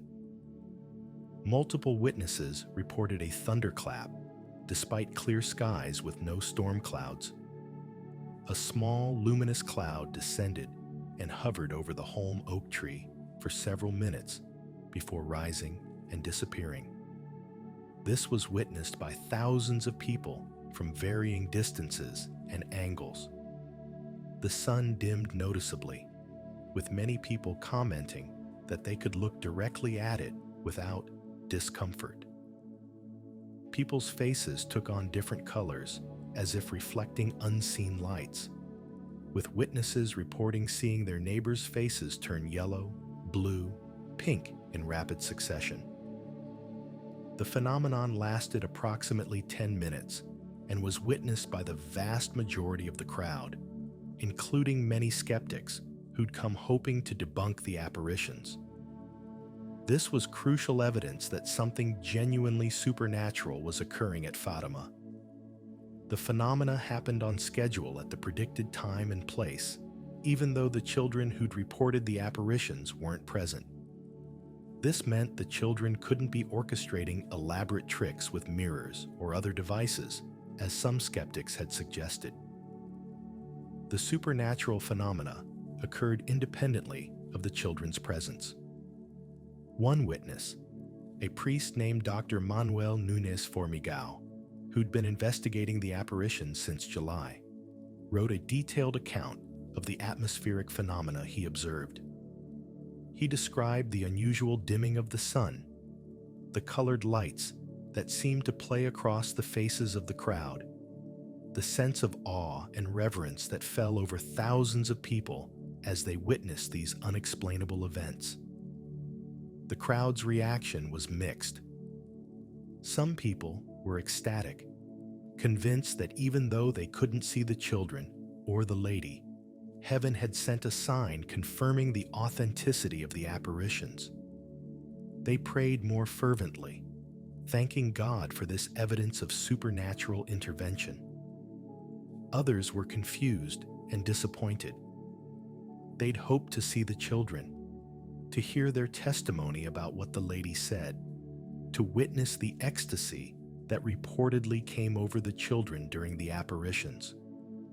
The unusual atmospheric phenomena were interesting, but didn't satisfy their desire to hear the lady's message. Still others remained skeptical, arguing that atmospheric phenomena could have natural explanations and didn't prove anything supernatural was occurring. But even the skeptics couldn't easily explain why these phenomena occurred precisely at noon on August 13th, exactly when the apparition had been predicted. Back in Aurem, Administrator Santos was infuriated that keeping the children away hadn't stopped the supernatural phenomena. When he heard reports about what had happened at the Cova da Iria, he realized his plan had backfired. Rather than discrediting the apparitions, the children's enforced absence had actually strengthened belief, since the phenomena had occurred on schedule without the children present. Santos decided to increase the pressure on the children. He imprisoned them in the town jail with common criminals, hoping the harsh conditions and frightening atmosphere would break their resolve. The children were locked in a cell with adult prisoners, some of whom were hardened criminals accused of serious offenses. This was terrifying for the children, especially for 7-year-old Jacinta. She'd never been away from her family before, and now she was locked in a cell with strange adults, separated from her parents, facing the possibility that she might never see home again. She cried from fear and from missing her mother. But something remarkable happened in that jail cell. Instead of the children being corrupted or frightened into silence by the criminals, the children began evangelizing the criminals. They prayed the rosary aloud, inviting the prisoners to join them. They talked about the lady who'd appeared to them, about her messages of prayer and repentance, about the urgency of turning away from sin and toward God. Several of the prisoners were moved by the children's simple faith and courage. These hardened criminals, some of whom hadn't prayed in years, found themselves joining the children in praying the rosary. One prisoner later testified that hearing those children pray with such faith and devotion in such circumstances had touched something deep in his soul and started him on the path to conversion. The scene was extraordinary. Children who should have been cowering in fear were instead consoling and encouraging adults, sharing their faith with people society had written off as beyond redemption. The jail cell became a chapel, the children's voices leading prayers that gradually other voices joined. Administrator Santos then employed his most frightening and cruel tactic. He took the children separately, one at a time, and told each that the others had already confessed to lying about the apparitions. He said that if they didn't confess too and reveal the secrets the lady had supposedly told them, they'd be boiled alive in a pot of oil. This wasn't an idle threat, at least not from the children's perspective. Santos had a large pot brought into the room and lit a fire under it, making the threat seem absolutely real. In that era and culture, where government authority was absolute and where anti-clerical officials had already committed various abuses against religious people, the children had reason to believe he really would kill them. Santos started with Jacinta, calculating that the youngest would be easiest to break. She was led from the cell, crying in terror, believing she was about to be killed. The administrator brought her to the room where the pot was being heated and told her this was her last chance. If she'd reveal the secrets the lady had told them and admit the apparitions were false, she'd be spared. If she refused, she'd be thrown into the boiling oil. Jacinta was 7 years old, facing what she believed was imminent death. Any normal child would have broken under such pressure, would have said whatever the adult wanted to hear to save her own life. But Jacinta had been transformed by her encounters with the Virgin Mary. She'd accepted the lady's invitation to offer herself to God and endure whatever sufferings he might send. Through her tears, Jacinta refused. She said she'd rather die than betray the lady's confidence by revealing the secrets or deny the truth of the apparitions. She stood firm, prepared to be martyred at age 7, rather than deny what she knew was true. Santos was taken aback by such courage in such a young child. He brought Jacinta back to the cell and took Francisco next, employing the same tactics. Francisco showed the same courage as his sister, refusing to recant despite the death threats, prepared to die rather than deny the truth. Finally, Santos tried with Lucia, the oldest and most responsible of the three. Surely she could be made to see reason, could be frightened into admitting the truth to save herself and the younger children. But Lucia was equally resolute. She maintained that everything they'd reported was absolutely true, that she couldn't deny it, even if it meant death. The children's courage under such extreme pressure is one of the most compelling arguments for the authenticity of their testimony. Children don't normally maintain complex lies when threatened with death. They especially don't maintain consistent stories under separate interrogation with death threats. The natural human instinct for self-preservation would normally overcome any other consideration. But these children had experienced something so profound, so real, so unmistakably supernatural that they couldn't deny it no matter the cost. Their willingness to die, rather than recant, demonstrated either genuine supernatural experience or an almost incomprehensible level of commitment to a fabricated story, which seems psychologically implausible for children their age. Unable to break the children's resolve, even with death threats, and facing growing public outrage over imprisoning children and threatening to kill them, Administrator Santos finally released the children on August 15th, 2 days after the scheduled apparition. He drove them back toward Fatima, though he released them at the village parish church, rather than taking them directly to their homes. Their parents rushed to collect them from the church, relieved to have them back safely, but traumatized by what had happened. The children's ordeal had become news throughout Portugal, with even anti-clerical newspapers expressing discomfort with the administrator's tactics. Threatening to boil children alive seemed excessive even to those who didn't believe in the apparitions. The failed attempt to silence the children had the opposite effect from what Santos intended. Rather than discrediting the apparitions, the imprisonment and threats made the children heroes and martyrs in the eyes of believers. Their courage under persecution convinced many skeptics that they must be telling the truth. No normal children would endure such treatment rather than simply admitting to making up a story. The children returned to their families as changed young people. They'd faced death and hadn't flinched. They'd stood up to powerful adults and refused to compromise the truth. They'd evangelized criminals in jail, leading hardened men to prayer. They were no longer simple shepherd children, but bearers of a message from heaven, willing to suffer anything rather than fail in their mission.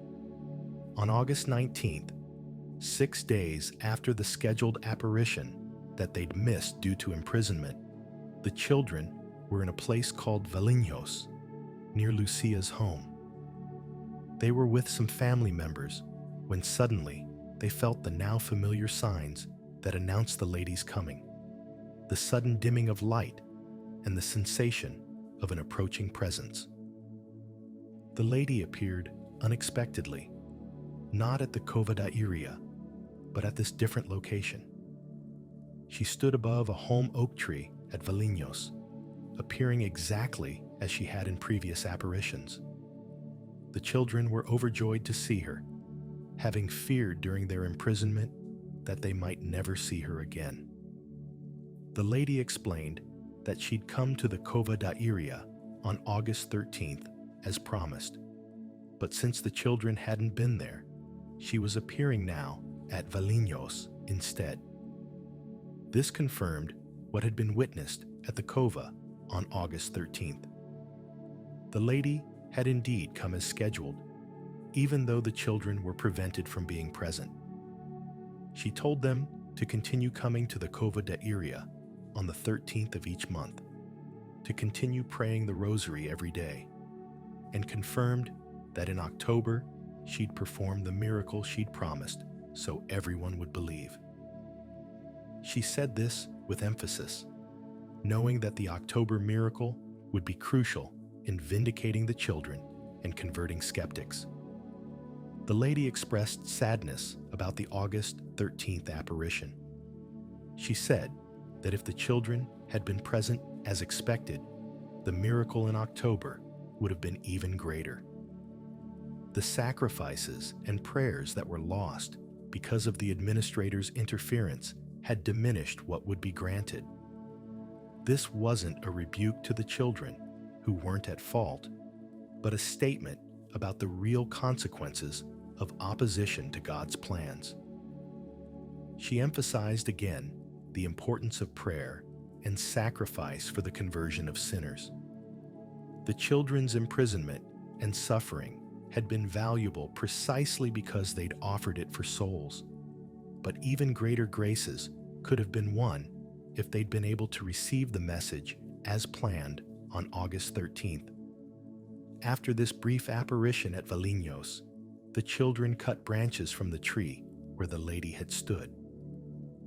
These branches, when distributed among believers, became associated with miracles, healings, and conversions. People reported that touching these branches or praying with them brought special graces, adding to the supernatural evidence surrounding Fatima. The September 13th apparition drew an even larger crowd, estimated at 25,000 to 30,000 people. Many had been prevented from coming in August due to the confusion over the children's whereabouts, but now they came in even greater numbers. Word of the children's courage during imprisonment had spread throughout Portugal, and many people wanted to show support by attending the apparition. The crowd was more diverse than before. Wealthy people from Lisbon mingled with poor peasants from surrounding villages. Educated professionals stood beside illiterate farmers. Newspaper reporters were present in larger numbers, some from major publications, including photographers with their bulky cameras hoping to document something extraordinary. The lady appeared as scheduled, again visible only to the three children. She told them to continue praying the rosary for the end of the war, which continued raging across Europe with no end in sight. She promised again that in October she'd perform the miracle she'd been announcing, and she said Saint Joseph would appear with the child Jesus to bless the world. This mention of Saint Joseph was significant. He was Mary's husband, Jesus' foster father, the quiet saint who'd protected the Holy Family during Jesus' childhood. His appearance with the child Jesus would represent the Holy Family together, a beautiful image of familial love and divine blessing. During this September apparition, the crowd witnessed the same unusual atmospheric phenomena that had occurred in previous months, but even more intensely. The sun dimmed dramatically, becoming almost silver in color and easy to look at directly. A luminous globe or sphere of light was seen by thousands of witnesses moving slowly across the sky from east to west, visible for several minutes before disappearing. The mysterious white particles, or petals, that had been reported in July appeared again. falling slowly from the sky, but dissolving before reaching the ground, or disappearing when people tried to catch them. Hundreds of witnesses reported seeing these particles, which couldn't be explained as ordinary flower petals since they disappeared on contact and since they appeared even in areas where no flowers were blooming. These phenomena were photographed by several journalists. While the photographs don't show anything that definitively proves supernatural intervention, they do show atmospheric anomalies that corresponded with witness testimony about unusual solar appearance and the strange dimming of sunlight. Father Formigal, the priest who'd been investigating the apparitions systematically, interviewed numerous witnesses after the September 13th event. He collected testimony from educated professionals, from skeptics who'd come hoping to debunk the apparitions, from people who'd traveled from distant locations.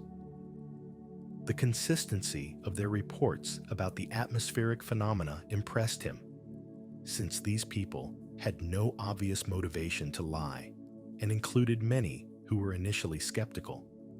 As the September apparition ended and the children came out of their ecstatic state, the crowd pressed forward, trying to touch them, asking them to request favors from the lady, seeking their intercession. The children were overwhelmed by the attention and struggled to make their way through the crowd back to their homes. The atmosphere in Portugal was building toward a climax. The October apparition would be crucial. The lady had promised a miracle that everyone would see, something that would prove definitively that the apparitions were real. If this miracle occurred as promised, it would vindicate the children completely and confirm the supernatural nature of the events. If nothing unusual happened in October, the apparitions would be discredited and the children exposed as either frauds or delusional. The stakes couldn't have been higher as October 13th approached. Part 5. The Miracle of the Sun. October 13th, 1917, dawned gray and dreary. Heavy clouds covered the sky from horizon to horizon, and rain fell steadily from early morning, showing no signs of stopping. The dirt roads leading to Fatima turned to thick mud. The Cova da Iria, the natural hollow where the apparitions had occurred, became increasingly waterlogged as rain continued falling. It seemed the worst possible day for the promised miracle to occur. Many people who'd planned to travel to Fatima reconsidered when they woke to see the downpour. Others set out despite the weather, determined to witness whatever would or wouldn't happen. Still, others welcomed the rain, believing that if the children were frauds, the miserable weather would keep crowds small and make their failure to produce a miracle less publicly embarrassing. Yet despite the miserable weather, an enormous crowd converged on Fatima throughout the morning. The exact size of the crowd has been debated, with estimates ranging from 30,000 to 100,000 people. Most historians settle on approximately 70,000 as the most reliable figure based on contemporary reports and photographs showing the extent of the crowds. They came from all over Portugal, many traveling on foot through the rain, arriving soaked and muddy. Some came by cart or carriage, the lucky few in automobiles, which were still rare in 1917 Portugal. They brought umbrellas, raincoats, blankets, anything to protect themselves from the rain. But as the morning progressed, most people were thoroughly soaked, their clothing plastered to their bodies, standing in muddy puddles that formed everywhere in the cova. The crowd was remarkably diverse, perhaps the most diverse gathering in Portuguese history up to that point. Devout Catholics who'd been following the apparitions from May came prepared to witness a miracle and vindicate their faith. Peasants and workers many of whom had walked for days to reach Fatima, stood beside wealthy aristocrats from Lisbon who'd driven in automobiles. Government officials were present to monitor the situation and prevent any disorder. Journalists from major newspapers throughout Portugal were there with cameras and notepads, ready to document whatever happened. Both Catholic and anti-clerical publications had sent reporters, though with very different expectations about what they'd witness. Scientists had come to observe with their trained skepticism, bringing instruments to measure and record any unusual phenomena. Some were physicians, others physicists or astronomers, professionals who prided themselves on rational analysis and empirical evidence. They expected to witness nothing unusual and looked forward to providing natural explanations for whatever the credulous crowd might interpret as miraculous. Most significantly, many skeptics and atheists had come specifically to debunk the apparitions. They expected nothing to happen, anticipated laughing at the disappointed believers, looked forward to writing mocking articles about religious superstition and the gullibility of uneducated peasants. They represented the rationalist, scientific worldview that dominated educated European opinion in the early 20th century, a worldview that had no room for miracles or supernatural intervention. One such skeptic was Avelino de Almeida, editor of O Século, Portugal's largest and most stridently anti-clerical newspaper. He'd come with his photographer, expecting to document the failure of the promised miracle and write a scathing article exposing the children as frauds or dupes. He represented the educated establishment's contempt for what they viewed as backward religious superstition. The children arrived with Lucia's mother, Maria Rosa, who'd finally accepted that her daughter wasn't lying, though she still worried about the whole affair. Maria Rosa had actually opposed Lucia coming to the cova that day, fearing that the failure of the promised miracle would expose them all to humiliation and possibly violence from an angry, disappointed crowd. But Lucia insisted she had to come, that the lady had promised to appear, and so Maria Rosa reluctantly accompanied her. The children made their way through the massive crowd to the home oak tree, which by this time had been stripped nearly bare by people taking branches as relics. A simple wooden arch had been built over the remaining stump of the tree, decorated with flowers that were now drooping from the rain. Despite the downpour, the area around the oak tree was packed with people kneeling in the mud, praying the rosary, waiting for noon. As noon approached, the rain was still falling steadily. Lucia suddenly told everyone to close their umbrellas and put them away. This seemed absurd given the heavy rain still falling, but something in her voice, some authority or confidence that this 10-year-old girl projected, made people obey. Thousands of umbrellas closed simultaneously, exposing everyone more fully to the rain that continued to fall. But then, almost immediately after Lucia's command, the rain stopped abruptly, not gradually tapering off as rain normally does, but stopping instantly as if someone had turned off a faucet. One moment rain was falling steadily. The next moment it had completely stopped. The heavy clouds remained, but no more rain fell. Lucia announced that she could see the flash of light announcing the lady's arrival. The crowd saw nothing unusual, but they watched as Lucia's face changed dramatically, becoming luminous, as if reflecting invisible light. Her expression transformed from ordinary awareness to something like ecstasy, her eyes fixed on a point above the oak tree arch that others couldn't see. Jacinta and Francisco's faces showed the same transformation. their entire demeanor changing from that of normal children to something elevated and rapt. All three children knelt motionless, their eyes fixed on the vision only they could see, their faces radiant with reflected glory.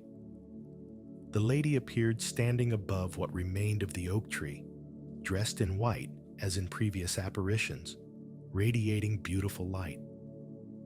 She spoke to Lucia in a conversation the crowd couldn't hear, delivering her final public message in this series of apparitions.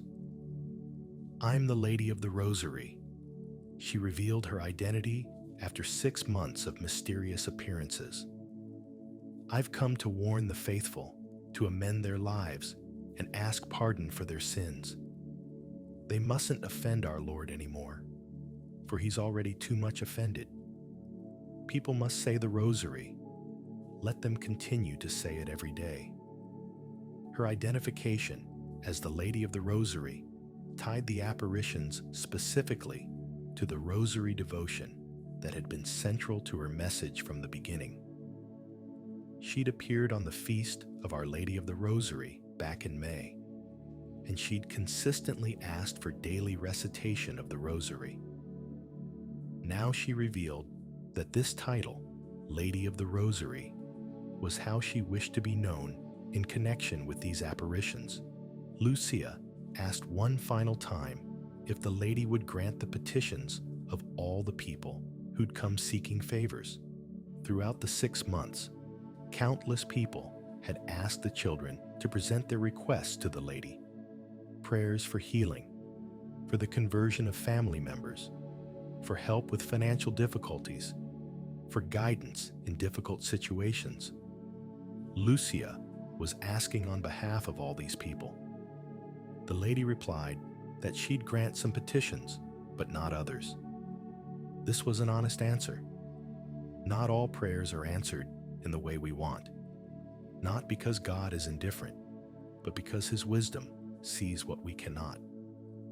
Some requests are granted, others denied for reasons beyond our understanding. But she assured Lucia that people must amend their lives and ask forgiveness for their sins, and they must not offend God anymore because he's already too much offended. Then, extending her hands toward the sun, the lady rose gracefully toward the east and disappeared as the light from her hands appeared to shine toward the sun itself. As she ascended, the clouds suddenly parted, revealing a clear patch of blue sky, and the sun appeared through the opening. What happened next was witnessed by virtually everyone in that enormous crowd, documented by multiple journalists from competing newspapers, photographed by several cameramen who were present, and testified to under oath by witnesses who included atheists, skeptics, and scientists with no religious motivation to fabricate or exaggerate. The sun began to rotate on its axis, spinning like a wheel or a pinwheel. It appeared to change colors rapidly, reflecting iridescent shades across the landscape. Red, yellow, green, blue, violet, all the colors of the spectrum seemed to emanate from the spinning sun, painting the clouds, the people, the ground with shifting rainbow hues. The landscape took on these strange colors as if illuminated by colored spotlights, with witnesses reporting their faces and clothing appearing different colors in rapid succession. Dr. Jose Maria de Almeida Garrett, professor at the Faculty of Sciences of Coimbra University, was present and later described what he saw in precise scientific language. The sun's disk didn't remain immobile. This wasn't the sparkling of a heavenly body, for it spun round on itself in a mad whirl. Then suddenly, one heard a clamor, a cry of anguish breaking from all the people. The sun, whirling wildly, seemed to loosen itself from the firmament and advance threateningly upon the earth as if to crush us with its huge and fiery weight. The sensation during those moments was terrible. Dr. Garrett's testimony is particularly valuable because he was a trained scientist and academic, someone skilled in careful observation and not given to religious enthusiasm or superstition. His description of the sun appearing to detach from its fixed position and move toward Earth matched what thousands of other witnesses reported. The sun appeared to zigzag downward toward the Earth in 3 distinct plunges. It would spin wildly, change colors, then suddenly appear to fall toward the Earth, growing larger as if approaching. The crowd would scream in terror, many falling to their knees, crying out for God's mercy, begging forgiveness for their sins, convinced they were about to die in a cosmic catastrophe. People reacted with raw terror and religious fervor. Hardened atheists fell to their knees, begging God's forgiveness. Skeptics who'd come to mock were crying out in fear. Even journalists who'd planned to write scathing articles about religious superstition found themselves on the ground, terrified, watching the sun appear to plummet toward Earth. Then, after what seemed like an eternity, but was probably only a few seconds, the sun would stop its downward plunge and retreat to its normal position in the sky. This happened 3 times according to most witnesses. 3 times the sun appeared to fall toward Earth, causing mass panic, then returned to normal position. 3 times the crowd was convinced the world was ending, then given reprieve.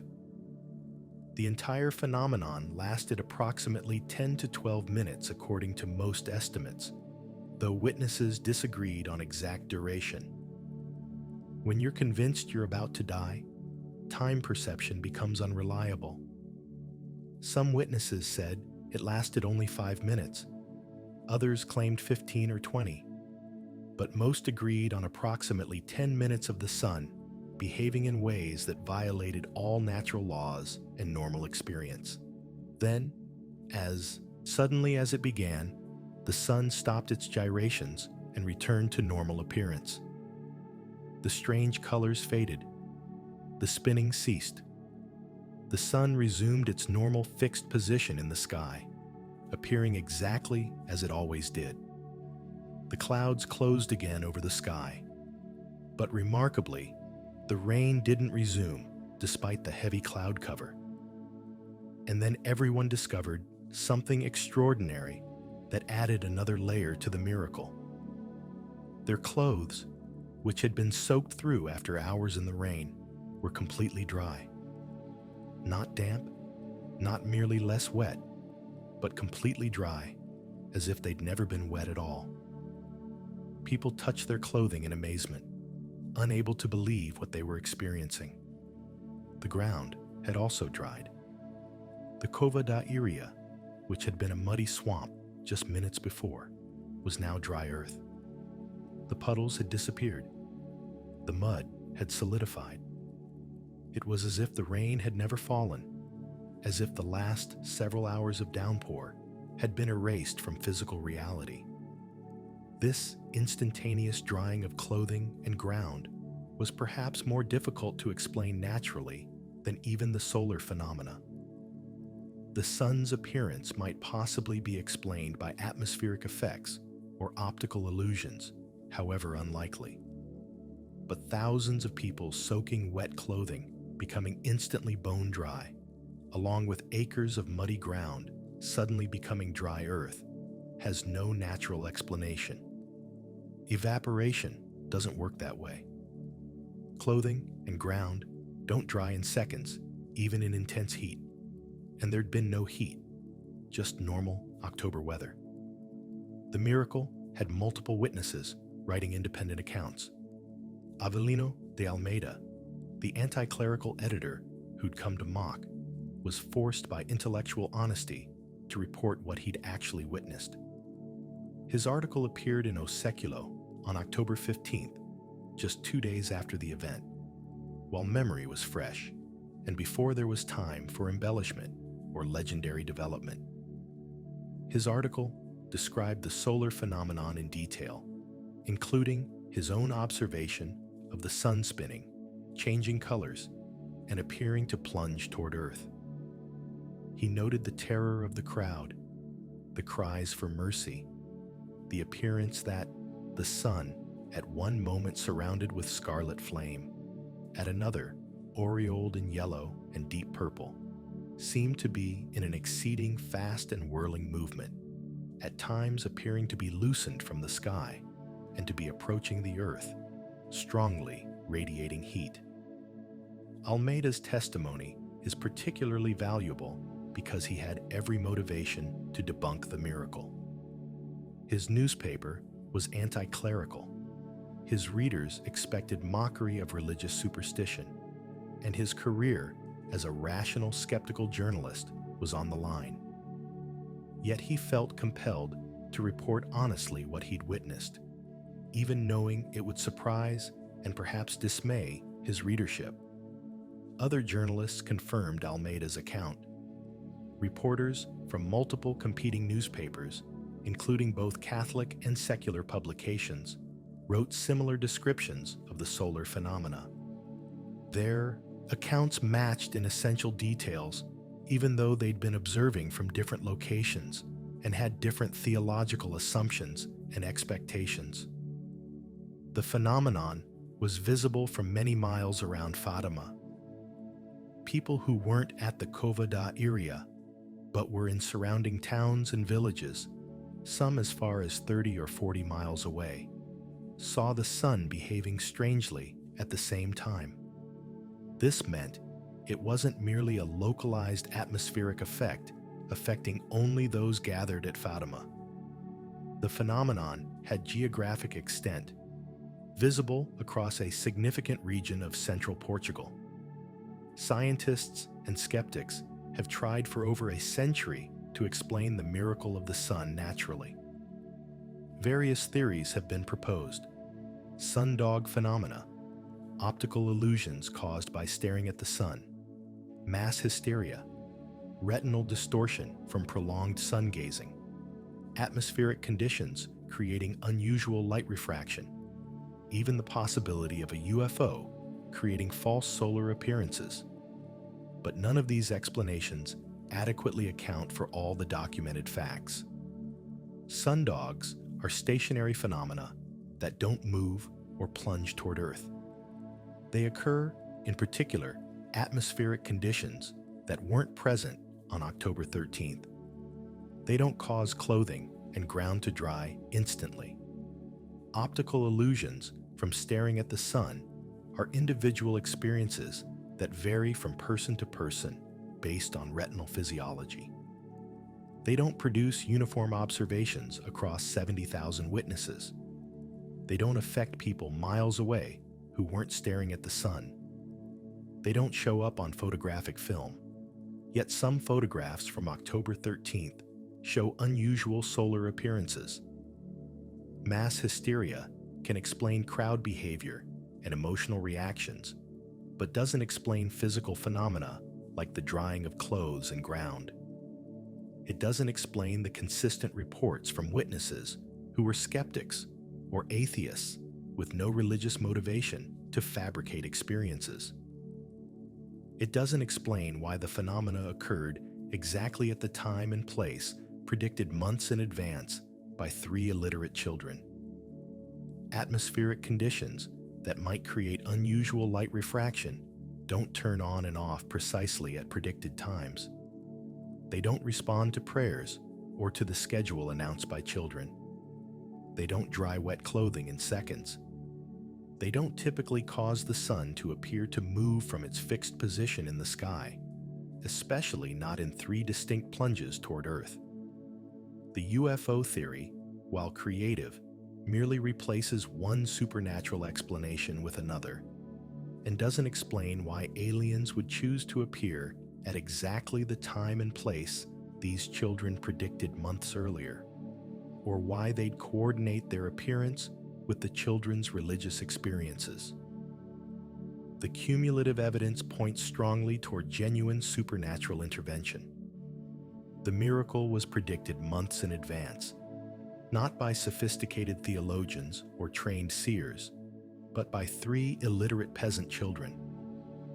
It occurred at the exact time and place they specified to the minute. It was witnessed by tens of thousands, including many skeptics, atheists, and anti-clerical journalists who had no religious incentive to report supernatural phenomena. It was documented by hostile sources who were hoping to debunk it, but felt compelled by honesty to report what they'd witnessed. It included physical phenomena like the instantaneous drying of soaking wet clothing and muddy ground that have no natural explanation. Most significantly, during the solar miracle, the three children saw visions that no one else could see, just as they'd seen the lady during the previous apparitions. These visions added another layer of meaning to the public miracle. First, they saw the Holy Family. Saint Joseph appeared holding the child Jesus in his arms, both blessing the world with the sign of the cross. Our Lady stood beside them, dressed in white with a blue mantle, appearing as Our Lady of the Rosary, exactly as she'd appeared throughout the apparitions. This vision represented the Holy Family united in heaven, blessing humanity, celebrating the incarnation that made redemption possible. Then the vision changed. The Holy Family disappeared, and the children saw our Lord as an adult, standing in glory, blessing the world. Our Lady appeared beside him, this time dressed differently, her clothing suggesting Our Lady of Sorrows, recalling her suffering at the foot of the cross. This vision represented redemption through suffering, the mystery of the passion that purchased humanity's salvation. Finally, they saw Our Lady appearing as Our Lady of Mount Carmel, holding the brown scapular, a symbol of her special protection for those devoted to her. The scapular represents Mary's promise that those who wear it and live according to their Catholic faith will be saved. This final vision represented the promise of salvation through perseverance in devotion to Mary. These three visions represented three central mysteries of Catholic faith: the Incarnation through the Holy Family, redemption through Christ's Passion, represented by Our Lady of Sorrows, and salvation through perseverance, represented by Our Lady of Mount Carmel. They provided theological depth to complement the public miracle of the sun. After the miracle ended, the crowd remained in stunned silence for several minutes, trying to process what had happened. Then reactions erupted. Some people burst into tears of joy, overwhelmed by having witnessed something so far beyond normal experience. Others fell to their knees in prayer, thanking God for the miracle they'd witnessed. Many were simply stunned into silence, unable to speak or think clearly about what they'd just experienced. Skeptics who'd come to mock were silent, their smug confidence shattered. Atheists who'd been certain religion was superstition found themselves confronting evidence that contradicted their entire worldview. Journalists rushed to interview witnesses and gather testimonies, knowing they'd witnessed something unprecedented that would dominate headlines. The children were exhausted from the intensity of the experience. They'd stood in the rain for hours, then experienced the visions during the miracle, and now they were surrounded by thousands of people pressing forward, trying to touch them, asking questions, seeking their intercession. Lucia, Francisco, and Jacinta were overwhelmed and struggled to make their way through the crowd back to their homes.